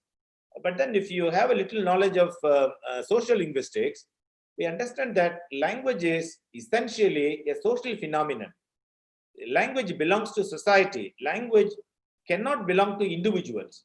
Individuals make use of language in society, but to be effective citizens of a culture, effective citizens of a country, effective members of a family, we need language. So language is common. Language is not an individual property. Language belongs to community. It is a community phenomenon. It is a social phenomenon. Of course, it lives in the minds and tongues of its users. Okay, so social linguistics, is the study of language in relation to a society. And particularly when you talk about English, things become more complicated. Now, very easily you can say one language is related to one society, one language carries one culture or something like that. But when you talk about, say, Tamil carries Tamil culture, Bengali culture, Hindi culture, now we can go on making a connection between one language and one culture, one language and one society. But this kind of one-to-one relation between language and society, language and culture may not hold good for a language which has become international. Because what happened in the history of the English language cannot be replicated by other languages. That is not possible. It so happened that many things happen in the life of the English language, and to the extent that you cannot say that English, when it is used, carries a particular culture or it reflects a particular society. But generally, social linguistics believes that it's the study of language in relation to society. But when we use English, when Indians use English, English carries Indian cultures. Okay, when Africans use English, African English carries African cultures. When Canadians use English, it carries Canadian cultures. So the English language cannot be connected to one particular culture. Okay, so but again, we cannot, as Saussure, whom we say the father of modern linguistics, now he thought of language. He speaks about two aspects of language. These are two sides of the coin. They are inseparable, like two sides of the same sheet of paper. Okay, so but then he talks about lang and parole, the abstract rules, the conventions that are very impersonal. But this opposed to what he calls the parole, the concrete manifestation of actual performance of the individual. But there are no, as I said, there are no languages without social groups. You cannot think of a culture, a society without their own languages and or language. And you can't think of a language without society. When there is no society, there is no need for language at all. When there is a society, there is language. Otherwise, no. And linguists, of course, agree that human language has got a certain functions. Traditionally, we teach our students in classes like English is a means of communication, or English is a means of self-expression. We say English language is arbitrary, language is non-instinctive. In other words, language is conventional, or language is symbolic. We say language is a human, because human, animal communication is entirely different from the human communication with which the human beings are endowed. And I mean, human language is also multi-layered and structurally very complex. And when we talk about the social linguistics, the relation between language and society, though I say social linguistics is an area of applied linguistics, social linguistics is partly practical and partly theoretical. In other words, a linguist studies not only context-bound use of language, but sometimes context-free potentials and possible realization of language. That is also possible. But in short, I would like to say that language and society are inextricably intertwined. Particularly in Indian context, we have the popular way of teaching the English language through English literature. Though the module designed in 1970s at the Central Institute of English and Foreign Language, Hyderabad, was different, because language and literature program can be taken by only advanced learners. It can't be introduced to the slow learners or introduced to average learners. So you can't read, you can't study literature without language. Okay, so the prerequisite to study literature is the language, without law. So, but then when you say that language through literature, we understand that students have some knowledge of language, and therefore we are teaching the finer uses of language in literary domain. And in our classes, when we make use of literature, when we try to teach language through literature, inevitably cultures and societies are involved. And it depends on what literature you are teaching. If you teach Tamil literature, Tamil society is involved, Tamil culture is involved. So when you use English to teach all these, what you call new literatures, Asian literatures or European literatures, or African literature or African American literature or Canadian literature, now that literature people are familiar with so many national literatures, and we try to accommodate all these national literatures written either in English or translated into English, and they find a place in our literature curriculum, both at the BA and MA level. And so there is a interaction between language and society, language and culture. So you can't neglect the presence of language and presence of cultures and society in either language classroom or literature classroom. And we talk about why do we teach English? Why do students learn English? Naturally, we are using a particular term. Maybe it was made popular in 1970s by Del Himes, competence. We want our students to acquire two types of competence: linguistic competence and communicative competence. The meaning of an utterance, when somebody says a sentence or writes a sentence, or these days text, the third medium of communication, texting, the meanings of an utterance do not depend entirely on its form. If you think that the meaning depends entirely on its form, then perhaps we think of only linguistic competence. It is only the grammatical knowledge that is important. So even among the college teachers, there is among the scholars, this debate keeps going on whether it is necessary for us to teach grammar or not. Grammar teaching is essential or not essential. And invariably in our language curriculum, we have a separate section on grammar. Once grammar is prescribed, then the question comes whether how should grammar be taught? Should it be taught at all? If it is taught, should it be taught deductively or inductively? Same question can be posed to literature also, whether literature can be taught deductively or inductively.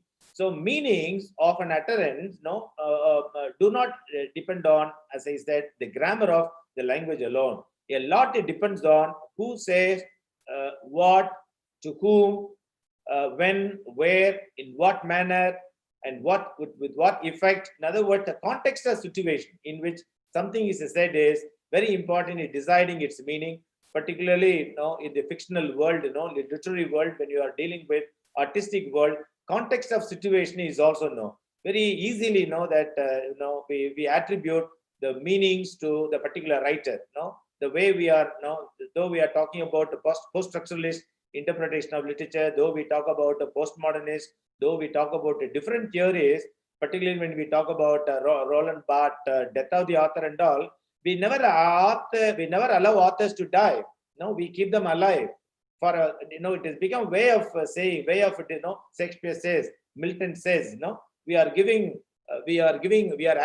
divinely qualities to the author. We are using the third person singular form, the present tense. Shakespeare says, as if Shakespeare is alive now, he has transcended time, he is like God.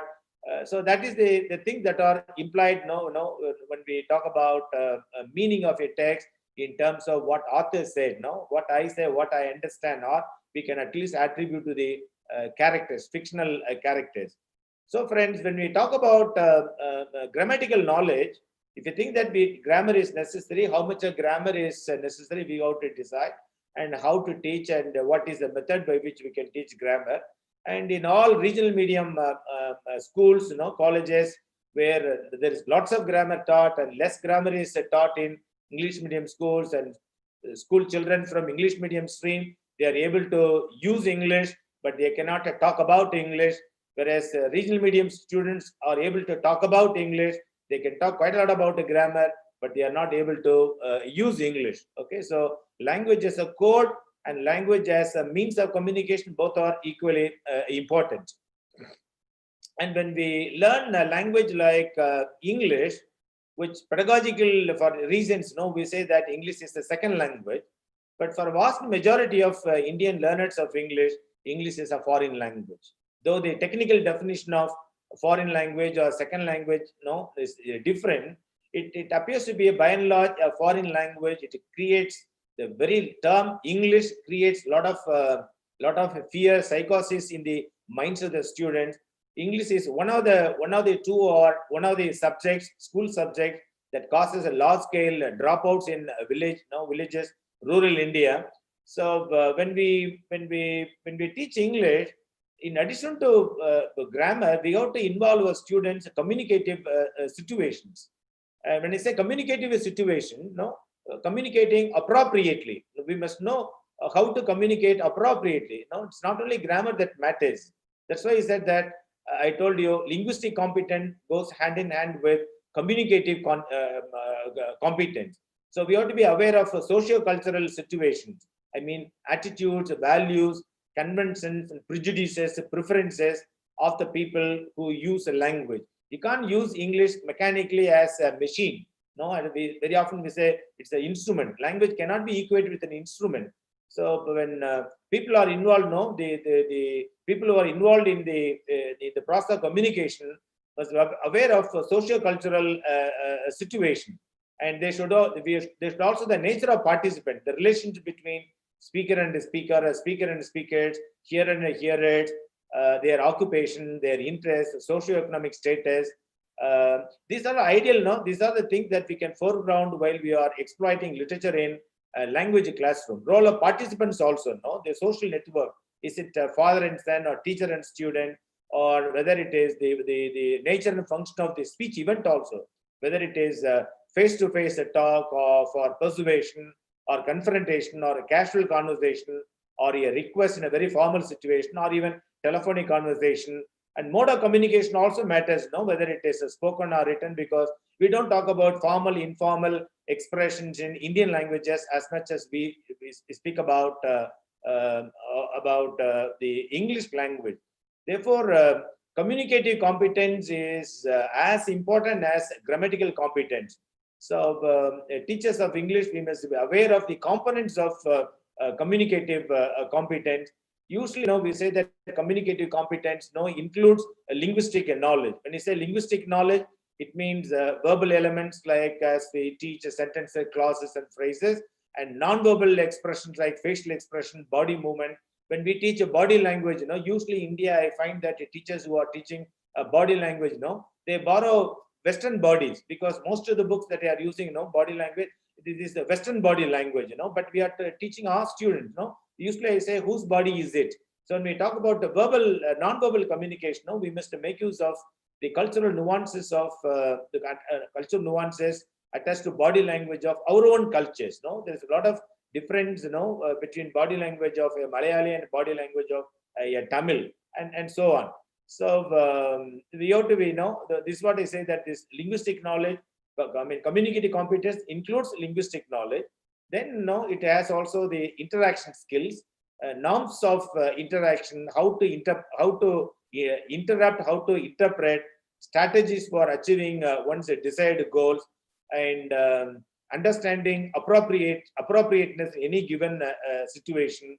And of course, we should be aware of cultural knowledge also. Just like that, I know English, I cannot transact business with Australian or a Canadian or another person, who has got entirely different cultural background. So social structure, values, attitudes, these things also matter quite a lot of things.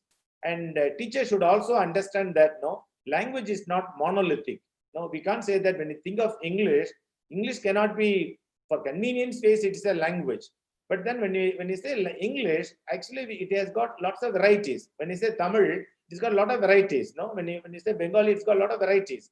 So nobody speaks language. Everyone speaks some variety or other. Everybody, in society speaks one variety or other.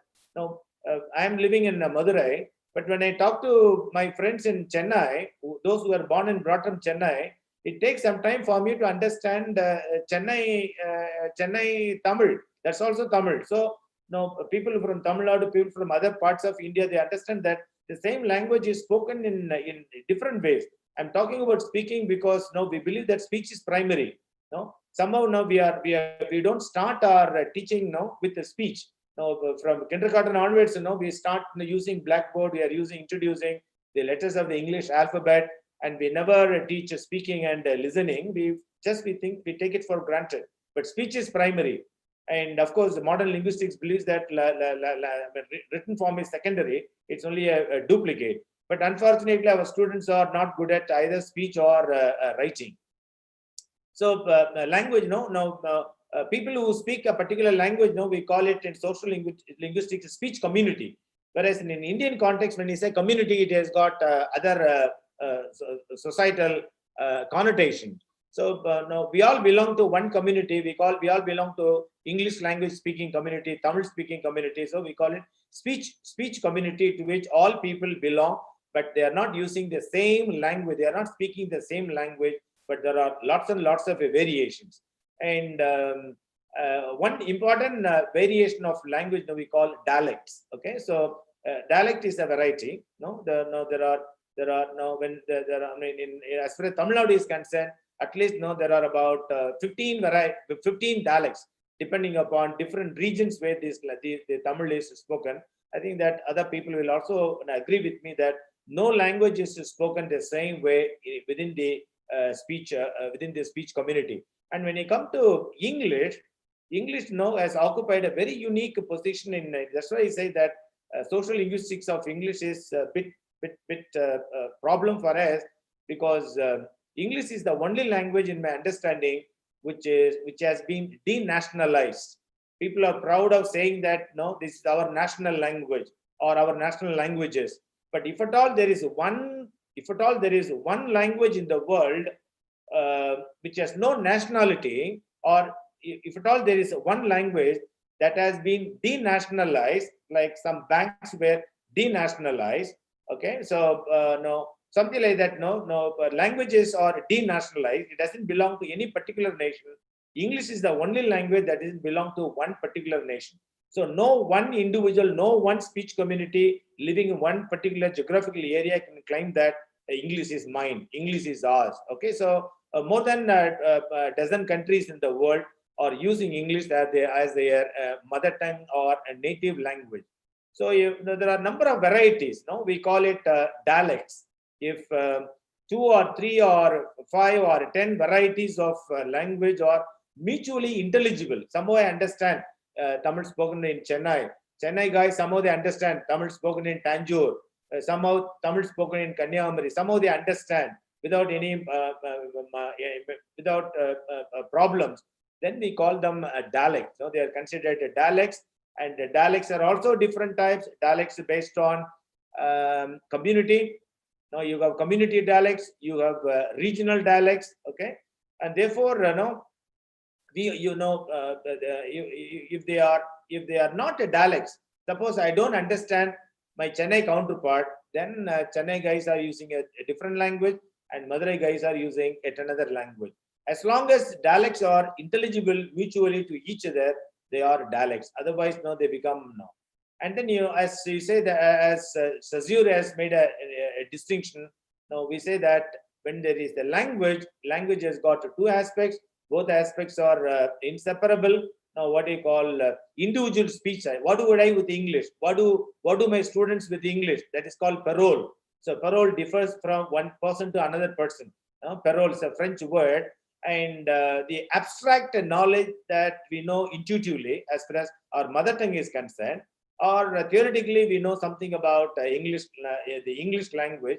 We call it lang. So when you talk about English, you have to talk about lang of English and parole of English. My theoretical knowledge of English and what do I do with English. Okay, so maybe one can use English to write a poem. Another one can use English to give a public speaking. Another one can use English to text. So what do you do with language that is called lang, or what later it was used, no? Like Chomsky, says that performance. The rough English equivalent is for parole is performance. Okay, so for lang it says competent. So language can be divided into lang and parole. And what do we test? What do we teach? Do we teach a lang of English or we teach parole of English? Which one do we teach? Which one do we test? When the assessment comes, are we assessing students' theoretical knowledge of English or students' abilities to use English? Which one do we know? Now, English teachers, we have to make a decision. Are we teaching assessing lang or parole? How many of our students are able to have a high score in or decent score in IELTS exam or a TOEFL exam? Or how many of your students are capable of using English after they graduate, after they leave the portals of our own institutions? But they all know something about the language. So are we overemphasizing lang of English or a parole of English? So that is there. And then we as teachers may teach English to 40 guys in a class, but there are interpersonal variations. Not all 40 guys speak speak English the same way. Even mother tongue also. No, there are there may be 60 crore people in India who can speak Hindi. Maybe 10 plus or 15 crore people can speak a Bengali. 8 crore people can speak a Tamil. But do all 8 crore in Tamil Nadu speak Tamil the same way? There are 5 people in our family. There are 2 in our family. There are 2 children in our family. And do you think that both children know they are using the Tamil or English the same way? No, they are using it differently. So there are interpersonal variations. Whereas the teachers are aiming at some kind of uniformity in the class. That is not possible. If we have a bit of social linguistic knowledge, we understand that each individual has their own variety. No, each speech community has many varieties. We call it a dialect. And within dialect, within Madurai dialect, people who are speaking Madurai dialect, each fellow who shares this Madurai dialect, has his own variety, has her own variety. We call it idiolect, I-D-I-O, lect. Lect means a variety of language, and idiom means individual. A dia means two. You have so you call it a dialect. When 2 or more people share this ways of speaking, that group uses a dialect. Dia means 2. Whereas each individual has their own variety, then you call it idiolect. Okay, so you have regional dialect, sometimes based on certain social stratification. You call socialects. Okay, so you have as I said, caste dialects, you have class dialects, you have urban dialects, you have rural dialects. And some dialects somehow becomes prestigious. Okay, prestigious dialect. That's what we call standard. You say that standard language. So standard language is not given standard English. We have standard English. Standard English is evolved over a period of 1,500 years. So you attribute certain things which are common to that particular dialect, and you call it that is the standard English. No, before World War, it used to be very popular, what you call RP, received pronunciation, Queen's English, BBC English. So we say that, that's a standard language. Then what we call, accent also, when you, in terms of pronunciation, each individual differs. In terms of pronunciation, each nationality also differs. So you talk about American accent, British accent, Tamil accent, Hindi accent, but we are teaching English the same way, but people speak with a different accents. And depending upon where language is used, you call it a technical term in social linguistics, we call it a register. When we talk about the register, language variety marked by certain features that are typical of certain disciplines, fields or topics or occupations, or even social roles played by the speaker, we call it register. So literary register, legal register, scientific register, medical register, journalistic register. So English is used in different ways. So when we teach English in our classrooms, students must be familiar with the register also. For example, when you teach English to physics students, for them to learn literary register is of no use because they need scientific register. That's why we are talking about ESP, English for specific purposes, opposed to GE, general English.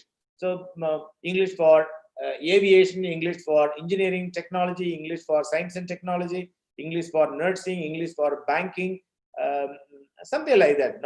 Management studies, different register. English is used in different way. Vocabulary is different. The sentence structure is different in certain registers. Passive voice has to be used much more frequently than active voice, as in the case of scientific registers. And we are also talking about two more varieties within social linguistics, which is of some relevance to Indians also, because we have to clarify when we say Indian English. When you say Indian English, is it an English, okay, theoretically speaking, post-colonially speaking, it may be an English, one of the Englishes. But then within social linguistics, the term Indian English may not be acceptable, because there are two more varieties within social linguistics, what we call Pidgin and Creoles. Pidgins and Creoles, and in fact they are all processes. It's not a fixed term, and therefore we say Pidginization and Creolization. They are all process. These processes, Pidginization as a process, Creolization as a process, enables us to understand language varieties arising out of language context. Now, Creolization is the term used to capture the process of the formation of a new language. New language is formed. Okay, so when two or more languages mixed together to form a new one, so that process is called Creolization. The first stage of this process is Pidginization. We say Pidgin English, which may yield a pidgin or limited speech code. It is used by people who do not understand each other's language. It's a mixture useful only in a limited situation. It's a kind of link language. Pidgin is a kind of link language which may not be anyone's mother tongue. But during the next generation, when children adopt a Pidgin as their mother tongue, it becomes a Creole. So you have lots of Creoles in the world. But then the question is whether was English ever a Pidgin in India? Okay, whether this Pidgin has become a Creole, whether English has acquired native speakers, native users in India is a question that English teachers must decide on. Whether English started its career in India as a language, as we believe, but when a few foreigners, few Westerners, few English-speaking people came to India, how did they transact with the Indians who never knew anything about the English language? So for a limited use, there should have been a kind of a Pidgin developed. And in the course of time, maybe next generation, the children would have adopted is whether it, what is Anglo-Indians in India? What kind of people are they? What is the language that they speak? Is it English full-fledged language, or it started as a Pidgin that their children have acquired as a Creole? So as I said, Pidgins are arising out of several complex social situations. It may be relation, maybe conqueror situation. where the conquered try to learn the language of the conqueror? Are we, as subjects, as the conquered people, did we make an attempt to learn English as the language of the conqueror? What about Butler English? Butler English in India. No, now these days, no, we have forgotten about the Butler English. But through Butler English, English has, has acquired a number of words. No, Maligatani we say that. No, pepper water. No, in Tamil we say rasam. No, so there are number of folklore stories also about the origin of words that are now considered English but originated in India. And friends, now there is another notion in social linguistics called diglossia. Di means no two. So it demonstrates the value of language variations according to the ways they function in a society. For instance, in Tamil, there is a language called classical Tamil, or what you call literary Tamil, which is considered more correct, more beautiful than colloquial Tamil. It is used in prestigious domains like public speaking or education. The kind of Tamil that is spoken in Tamil classes, the kind of Tamil that is used in formal functions, the kind of Tamil that is used in education, religion, the kind of Tamil that is used in dictionary writing. Now we call it a high variety. High variety. And when you say high variety of Tamil, then there must be a low variety of Tamil also. Okay, so a low variety of Tamil is something that is used in informal conversation, whereas high variety of Tamil or this literary Tamil is codified in grammars and dictionary. Such a situation, same language, but you have two types of language. So when you teach literature within a novel, within a drama, we are likely to face this diglossic situation. Now, the same language has got two varieties and used by two different characters within the same situation. So that is called diglossia. Sometimes what happens within a community, two or more languages exist side by side. These languages may be used for different purposes. For example, within Tamil Nadu, without any problem, I think not only in Tamil Nadu, in India, I would say, if at all two languages, if at all there are two languages that can coexist without any problem, is English and Indian language. English and Indian language cohabit. They live together, and it has been there for decades and centuries. There is no problem for English to be used along with any Indian language, but no two Indian languages can coexist. When Tamil, Hindi, Malayalam, Tamil, Telugu, Kannada, then the problem, tension arises. Which language is superior? Which language is inferior? Which is great?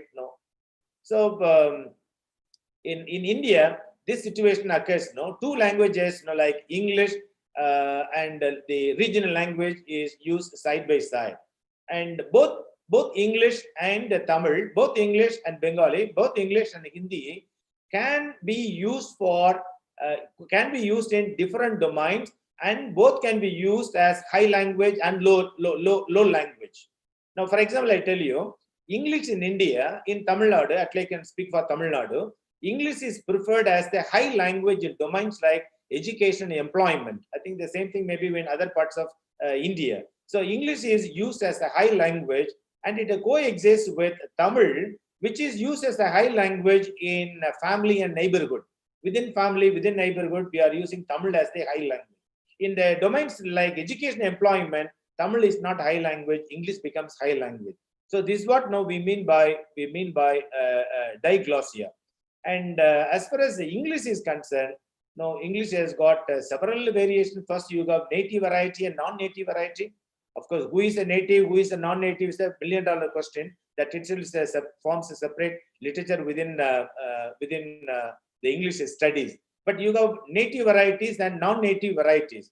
What do you call native varieties? Native varieties, or those Englishes which are used by people in cultures and communities as mother tongue. They don't know any other language. They don't use any other language. It is English that gives them address. So maybe Canadian English or African English, South African English, or Australian English, or British English, or American English, no, and, or you have the West Indian, no, you got plenty of Englishes. So these languages, no, these Englishes are called varieties. You call it native varieties, and you got non-native varieties. No, wherever, whichever the part of the world which was colonized by either America or England, no, you have non-native varieties. And in India, we have a non-native variety called Indian English. But as I said, Indian English is only an abstraction, because no, within India, nobody speaks Indian English, because every this is every citizen of the country, no, belonging to one particular regional language and culture, they speak English as modified by that culture, but that one. So Indian English may be called a non-native variety, as opposed to Nigerian English or Malaysian English or Sri Lankan English. That way is okay, it's a non-variety. But within in India, when you talk about Indian English, for the sake of convenience, contingency, we say Indian English. But what we speak is here is it is Malayali English, Bengali English, Tamil English, English.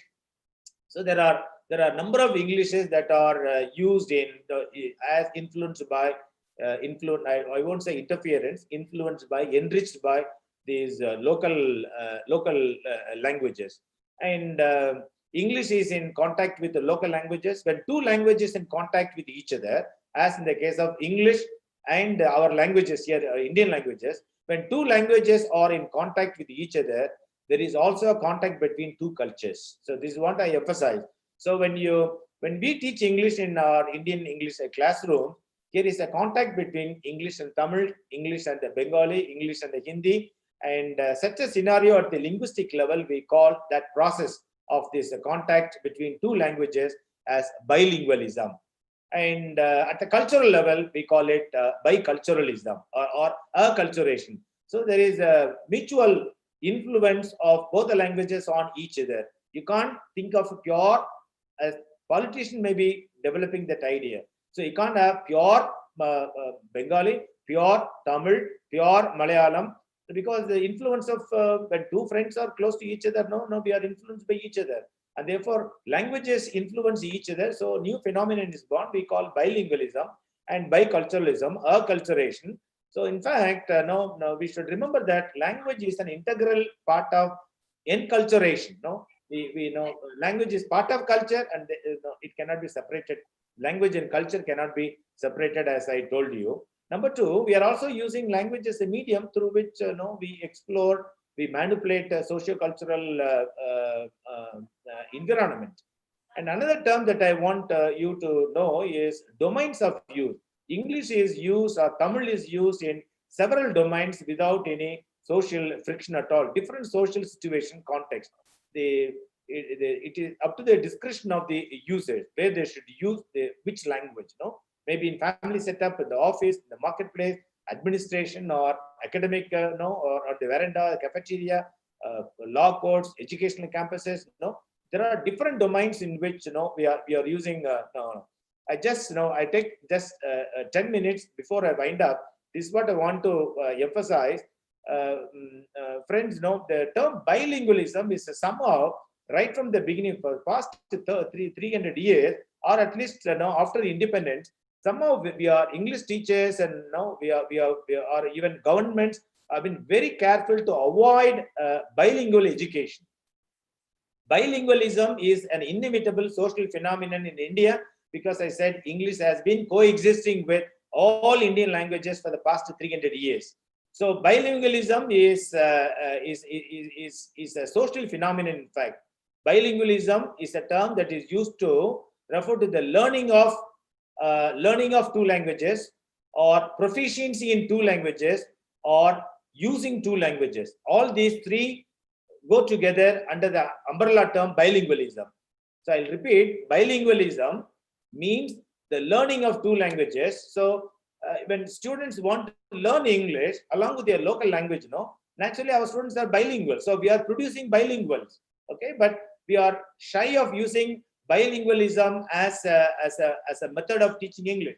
In so many European countries, bilingual education is offered.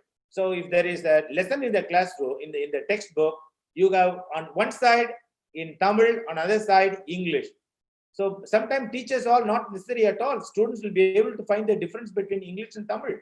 They know Tamil. When they read English, when they read Tamil, side by side, they are no. So learning is provided in both the language. The languages they learn, languages which they want, which they already know. Okay, so bilingualism means learning two languages. So many students are in our classes sitting, they want to learn English. So learning of two languages means bilingualism. And bilingualism also means proficiency in two languages. There may be a minority set of students in our classes who may have already proficiency in English, but they may not use it. They know English. Those who want to learn English, those who know English. And third one is use of two languages. Bilingualism also means using two languages. There may be a few students in the class who will already be using English along with local. So when you say bilingualism, it means learning of proficiency in and the use of two or more languages. In other words, Sir, John sir, I'm sorry to interrupt you. I am getting a link error message that our link is going to expire. So will you please, really sorry to interrupt you, but if you can conclude the lecture, because our link will expire in a few moments. Oh, okay, thank you. So friends, I would like to wind up my session saying that we must treat our students as a bilingual. We should not feel shy of adopting a bilingual method in English language classroom, because all over the world that has become the norm these days. Last 10 years, translanguaging has become a very popular way of learning new languages. Learning new languages with the help of languages with our students already know, but the only thing caution is that there are different types of bilinguals. You talk about subordinate bilinguals, coordinate bilinguals, compound bilinguals, dominant bilinguals, balanced bilinguals, receptive bilinguals, simultaneous bilinguals, successive bilingual. So there are so many bilinguals. So we need to recognize our students as bilinguals belong to one type or other. So my concluding remark is that if Indian English language teachers have some knowledge of social linguistics, perhaps that will make them better English language learner, better English language teachers. Thank you very much. Thank you so much, sir. It was really, really pleasant to have you amongst us, but it's such an unfortunate thing that we have this link errors and all the time these technological problems we have. So thank you once again. And now I invite Dr. Gautam Sengupta, who's a retired associate professor of Gurudas College, University of Calcutta. He's also presently teaching as a PG faculty in Sri Shikshayatan College, Lady Brabourne College, which are affiliated to University of Calcutta, Rabindra Bharati, and also in University of Calcutta, he's still associated.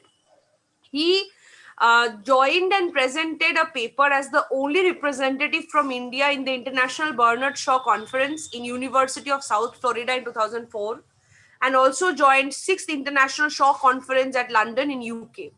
His PhD on Bernard Shaw's major plays as a critique of bourgeois society, Jadavpur University, is a great work of its own merit. He published a part of his doctoral thesis titled Myriad-Minded Shaw, Perspectives on War, Politics and History, that has been printed and published by Prentice Hall, India. He has published articles in scholarly journals like Journal of Department of English, University of Calcutta, Essays and Studies, Jadavpur University. Also published an article commemorating Shaw's 50th death anniversary in the Shavian, an organ of the Shaw Society of London. He presented a paper in absentia at the University of London and published the same in the Shavian, an organ of the Shaw Society of London. He has published an edited version of Bernard Shaw's Pygmalion, Shakespeare's Hamlet and Macbeth under PHI Shakespeare series. He is such a scholar who doesn't need much of an introduction. And I want to say this, that he has been my teacher, and I'm very proud to have him amongst all of us today. Over to you, Professor Sengupta. Thank you, Ritusri. Am I audible? Perfectly, sir. Go on. So, thanks to the organizers of the conference, thanks to Ritusri, who is more than a daughter to me, and all others concerned here, and my illustrious co-speakers have spoken at length about English literature, language, and culture for quite some time, and I was rather taken in by their knowledge, by the method of presentation, the brilliance of their speech, etc. At the end, I can just sum it up. I can just sum up by saying a few things, mainly from my personal experience, which may or may not be congenial to you, but still, this is my kind of analysis of the student days and the teaching career that I have been into. So allow me to say a few words about how we have seen the teaching and learning of English literature, English language, and culture. কাকিমা পিছনে কথা বলে উকিয়ে মেরে যাচ্ছে, করার দরকার নেই কিন্তু এটা করার, ওটা করবে। কি প্রবলেম? না না তুমি বলো, তুমি বলো। No. So English literature and English language and culture, the taste language and culture that we have experienced as a body during our student days and as teacher in the same discipline for quite a few decades, and as of now, this is going to be the tripartite dimension of my so-called presentation. If you bear with it, I shall be very happy. With the emergence of post-colonial outlook, the typical Englishness of English literature has had to disappear. This is the present day trend, but it was not so. Unhappily, it was not so. In the significant last 4 decades, that is 1980 to 2020, including the present year, the last few days of the present year, in the significant last 4 decades, the colonial hangover had to bid goodbye to indigenous subcultures. Though it has died hard in a few selected coteries of dominant metropolises in India. Have I been able to present the picture seriously? In the last 40 years or so, last 40 odd years, there has been a gradual change. But change in place of what? I am coming to that. The post-independence eras till the 80s, till the 1980s, I mean post-1947 till 1980s, saw a strange dichotomy where the teaching and learning of English literature was concerned. Myself had been a sad victim of it, and the consequent confusion, and though myself had been a sad victim of it and the consequent confusion as a youngster, as a young learner of English in my undergrad and postgrad days, I felt quite confused, though through expectedly youthful buoyancy, I could overcome it then. It was very difficult to do so. However, today, with mature sensibility, I can now analyze why the confusion was caused. The confusion my friends and I were thrown into, why it was caused. It was the perspective that mattered and not the individuals. So as an individual of the late 70s, as an individual student of the late 70s, I had to become a part of the teaching learning machine, so to say. Today there has been an interesting book called Outside the Teaching Machine. Outside the teaching machine. Even then, everybody, even then, everybody was rather considered mechanically involved with the machine itself. What the teaching machine imparted to the aspiring students of English literature was the be all and end all about everything. Interestingly enough, at that time, even more than 3 decades of independence, departments of English in different Indian universities remained cloistered. I repeat, cloistered like islands within themselves. Those were the times of political turmoil in West Bengal. In West Bengal, not so much in rest of India, Red Bull raged high. Red politics decided to break the citadel of so-called bourgeois educational system. But it was a matter of double interest that the dichotomy in the departments of English remained sadly entrenched. And we were deep into it. We had to be. The problem was clearly observable. The more homely students, unwilling to bathe in anglicized cultural patterns and practices, were clearly ignored by our teachers. Although many of them had innate literary sensibility, fine innate literary sensibility, and a great and definite mastery over the written language. On the other hand, even mediocrities from anglicized schools and colleges, representing the other side of their culture, were given undue prominence. Question of proficiency apart, this only resulted in, normally speaking, promotion of the mediocre. We have seen so many times this happening. Promotion of the mediocre. Many more than average students suffered from an unseen sense of guilt. They felt unsure. They suffered from an unseen sense of guilt for belonging unhappily, unfortunately, to the indigenous communities. The hiatus was not clear among the teachers too. I mean, the hiatus was very clear. I'm sorry. The hiatus, the line of divide, was very clear among the teachers too. The best counted teachers were only those whose apparel displayed the colors of Oxford, Cambridge, Leeds, or Canterbury. The more indigenously trained teachers were given a premium. So what could be done? That was a post-independence scenario, mind that. 20 years or 30 years after independence, after our political independence.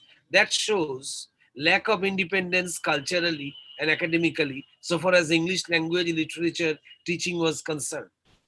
Much later, I have been able to place such cultural dichotomy in its proper perspective.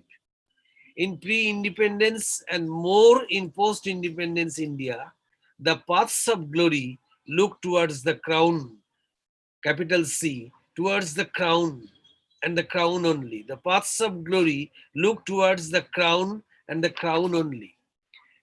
Inasmuch as Gandhi and Tagore tried to root the native culture firmly in the Indian soil, study of English literature and mastery of English language, both oral and written, were taken to be marks of Sahibiana, quote unquote.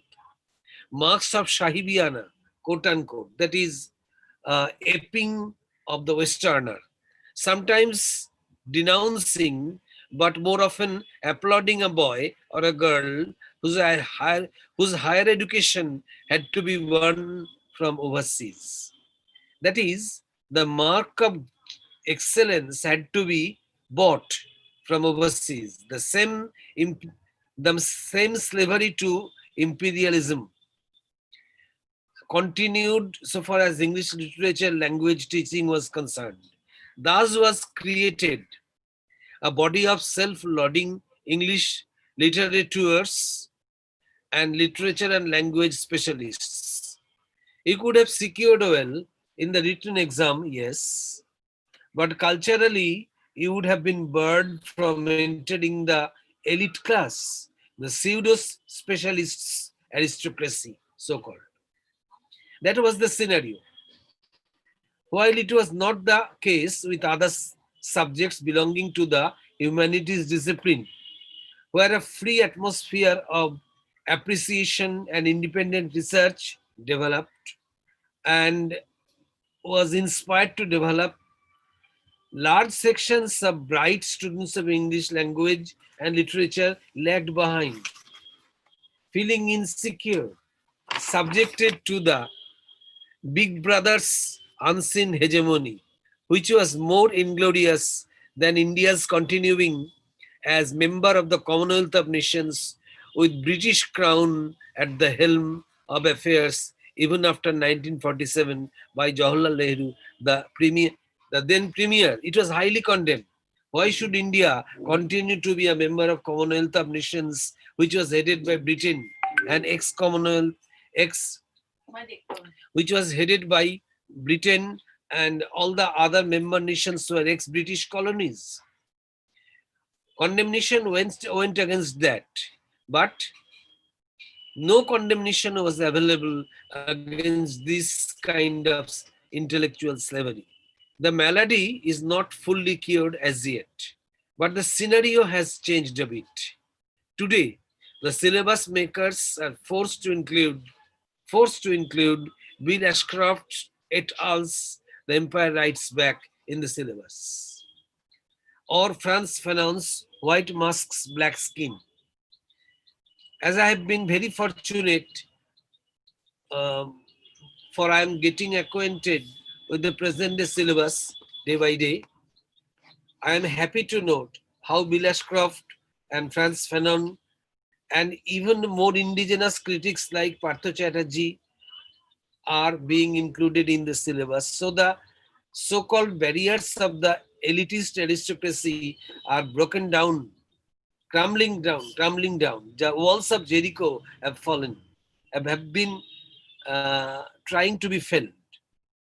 Gauri Vishwanathan has been able to tear off the masks of conquest in her book with the same title.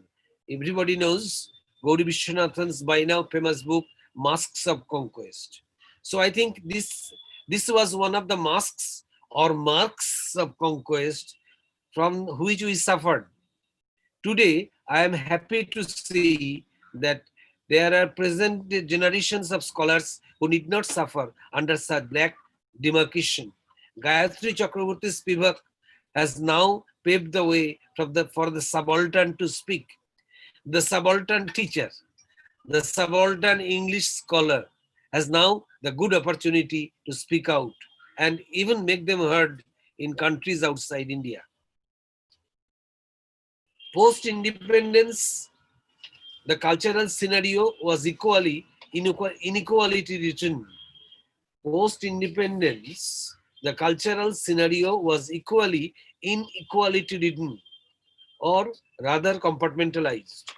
In order to win the crown of the elite or culturally meritorious, you needed to be an enthusiast over Bach, Beethoven, and Mozart.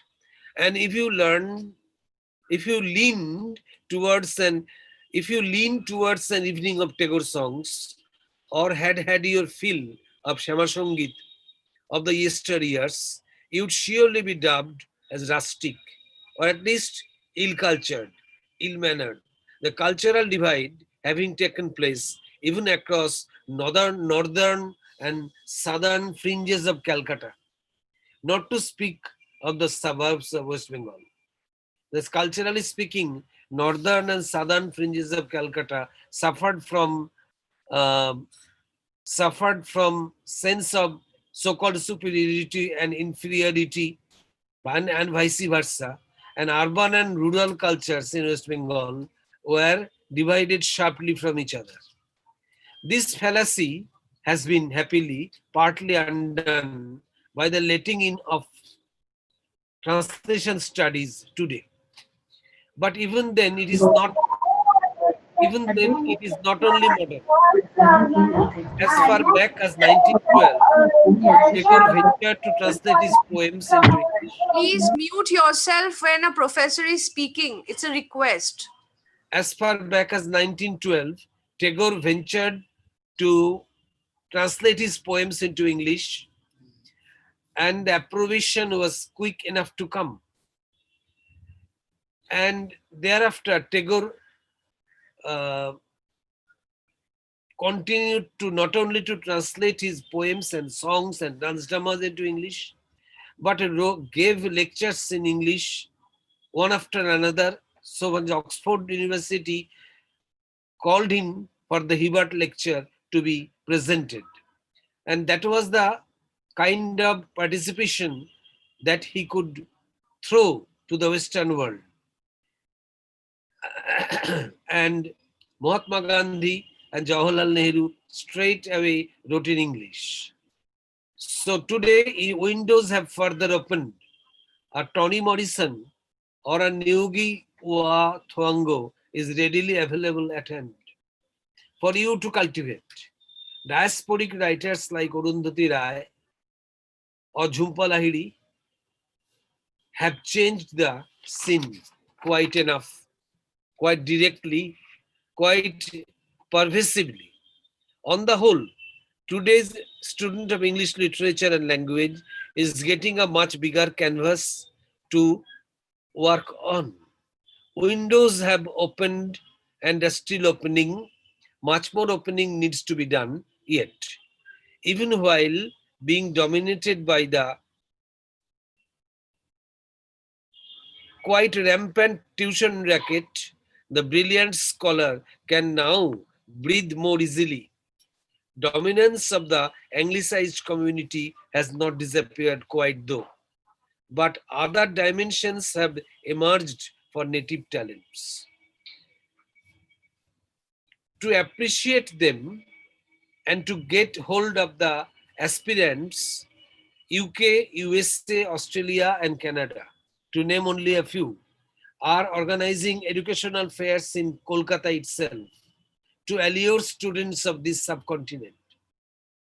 Oxford University Press has now opened its Indian wing, and Penguin has turned itself into Bloomsbury, India, to name only a few. So, there is a surging enthusiasm for what is being done here, and now even in English studies. Having gone through many ramifications, it is no longer the Queen's English alone, holy next to the Bible. Culturally speaking, myths of the East have created quite a sensation everywhere. Indigenous studies on Indian myths and studies about their retelling in fiction have become quite popular as emerging genres. Language learning has become more flexible too. The mediation of vernacular languages in learning and cultivating English is very much on the move.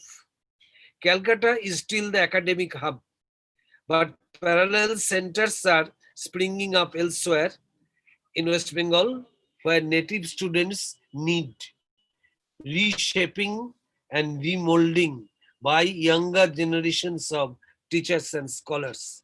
And this is my appeal to younger generations of teachers and scholars who are listening to this lecture to be conscious about their task in remolding and reshaping their students in turn in learning language and English language and literature in a new indigenous manner. Break into short modules, improvise your own kind of method. And Queen's English has died, never to return. So it's your Indian English that has to be taught. With that, they are to win laurels. So with this kind of new pattern emerging in the horizon, those who have been now formally more or less outside the teaching machine, though associated on the fringe, we hope that the new generation of teachers and scholars will inaugurate new traditions, which is possible. Far back in the 70s, Ravi Shankar collaborated with Yudi Menuhin to demonstrate how his sitar in different ragas could go hand in hand with Menuhin's violin playing Western tunes. Western beats combined with Eastern talas to create new kinds of sensations. East meets West has been quite a popular series of LPs even in the 70s, and today there are many more challenging experimentations are going on.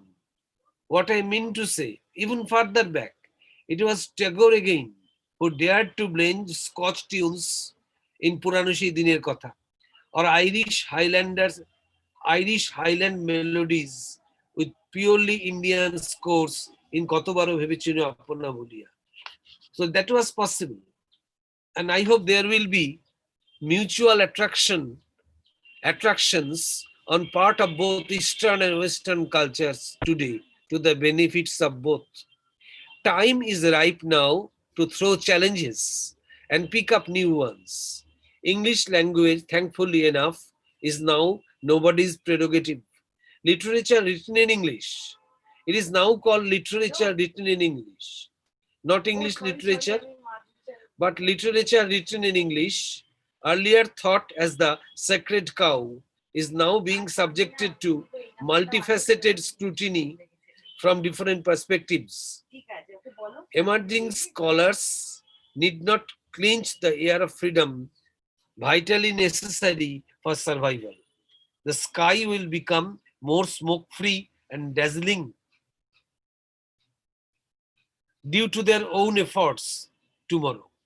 Children who are young learners today,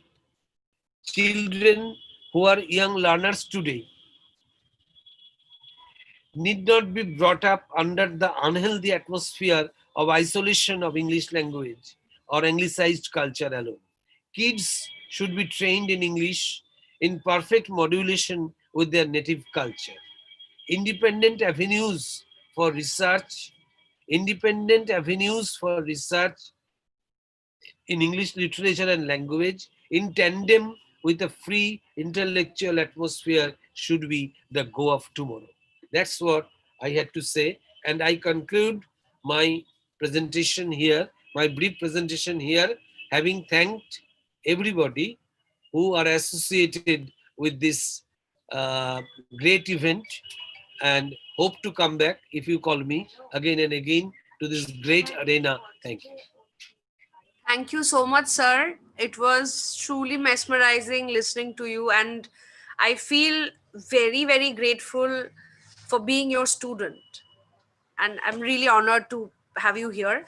Now I'm concluding this session, and we will break for lunch for an hour. We will come back and rejoin the conference sharp at 2 p.m., where we have an array of wonderful presentations to be offered by several scholars and assistant professors and associate professors, and we look forward to it. And over to you, Bala sir and Kavi sir.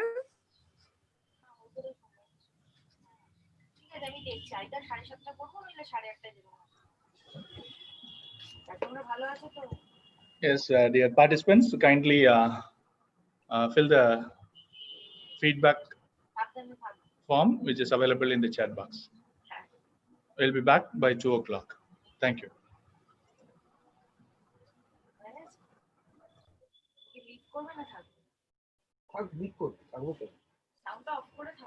না না লাঞ্চে গেছে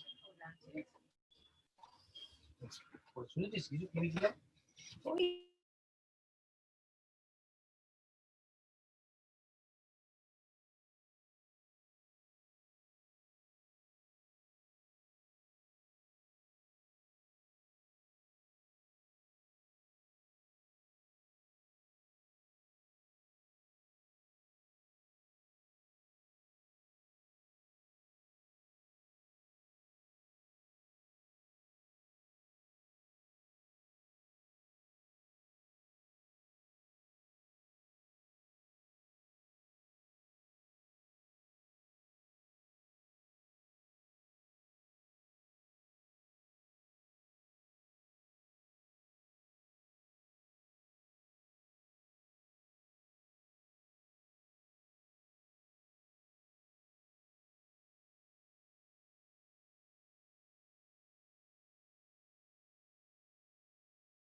Dear participants, we are closing this session. Thank you.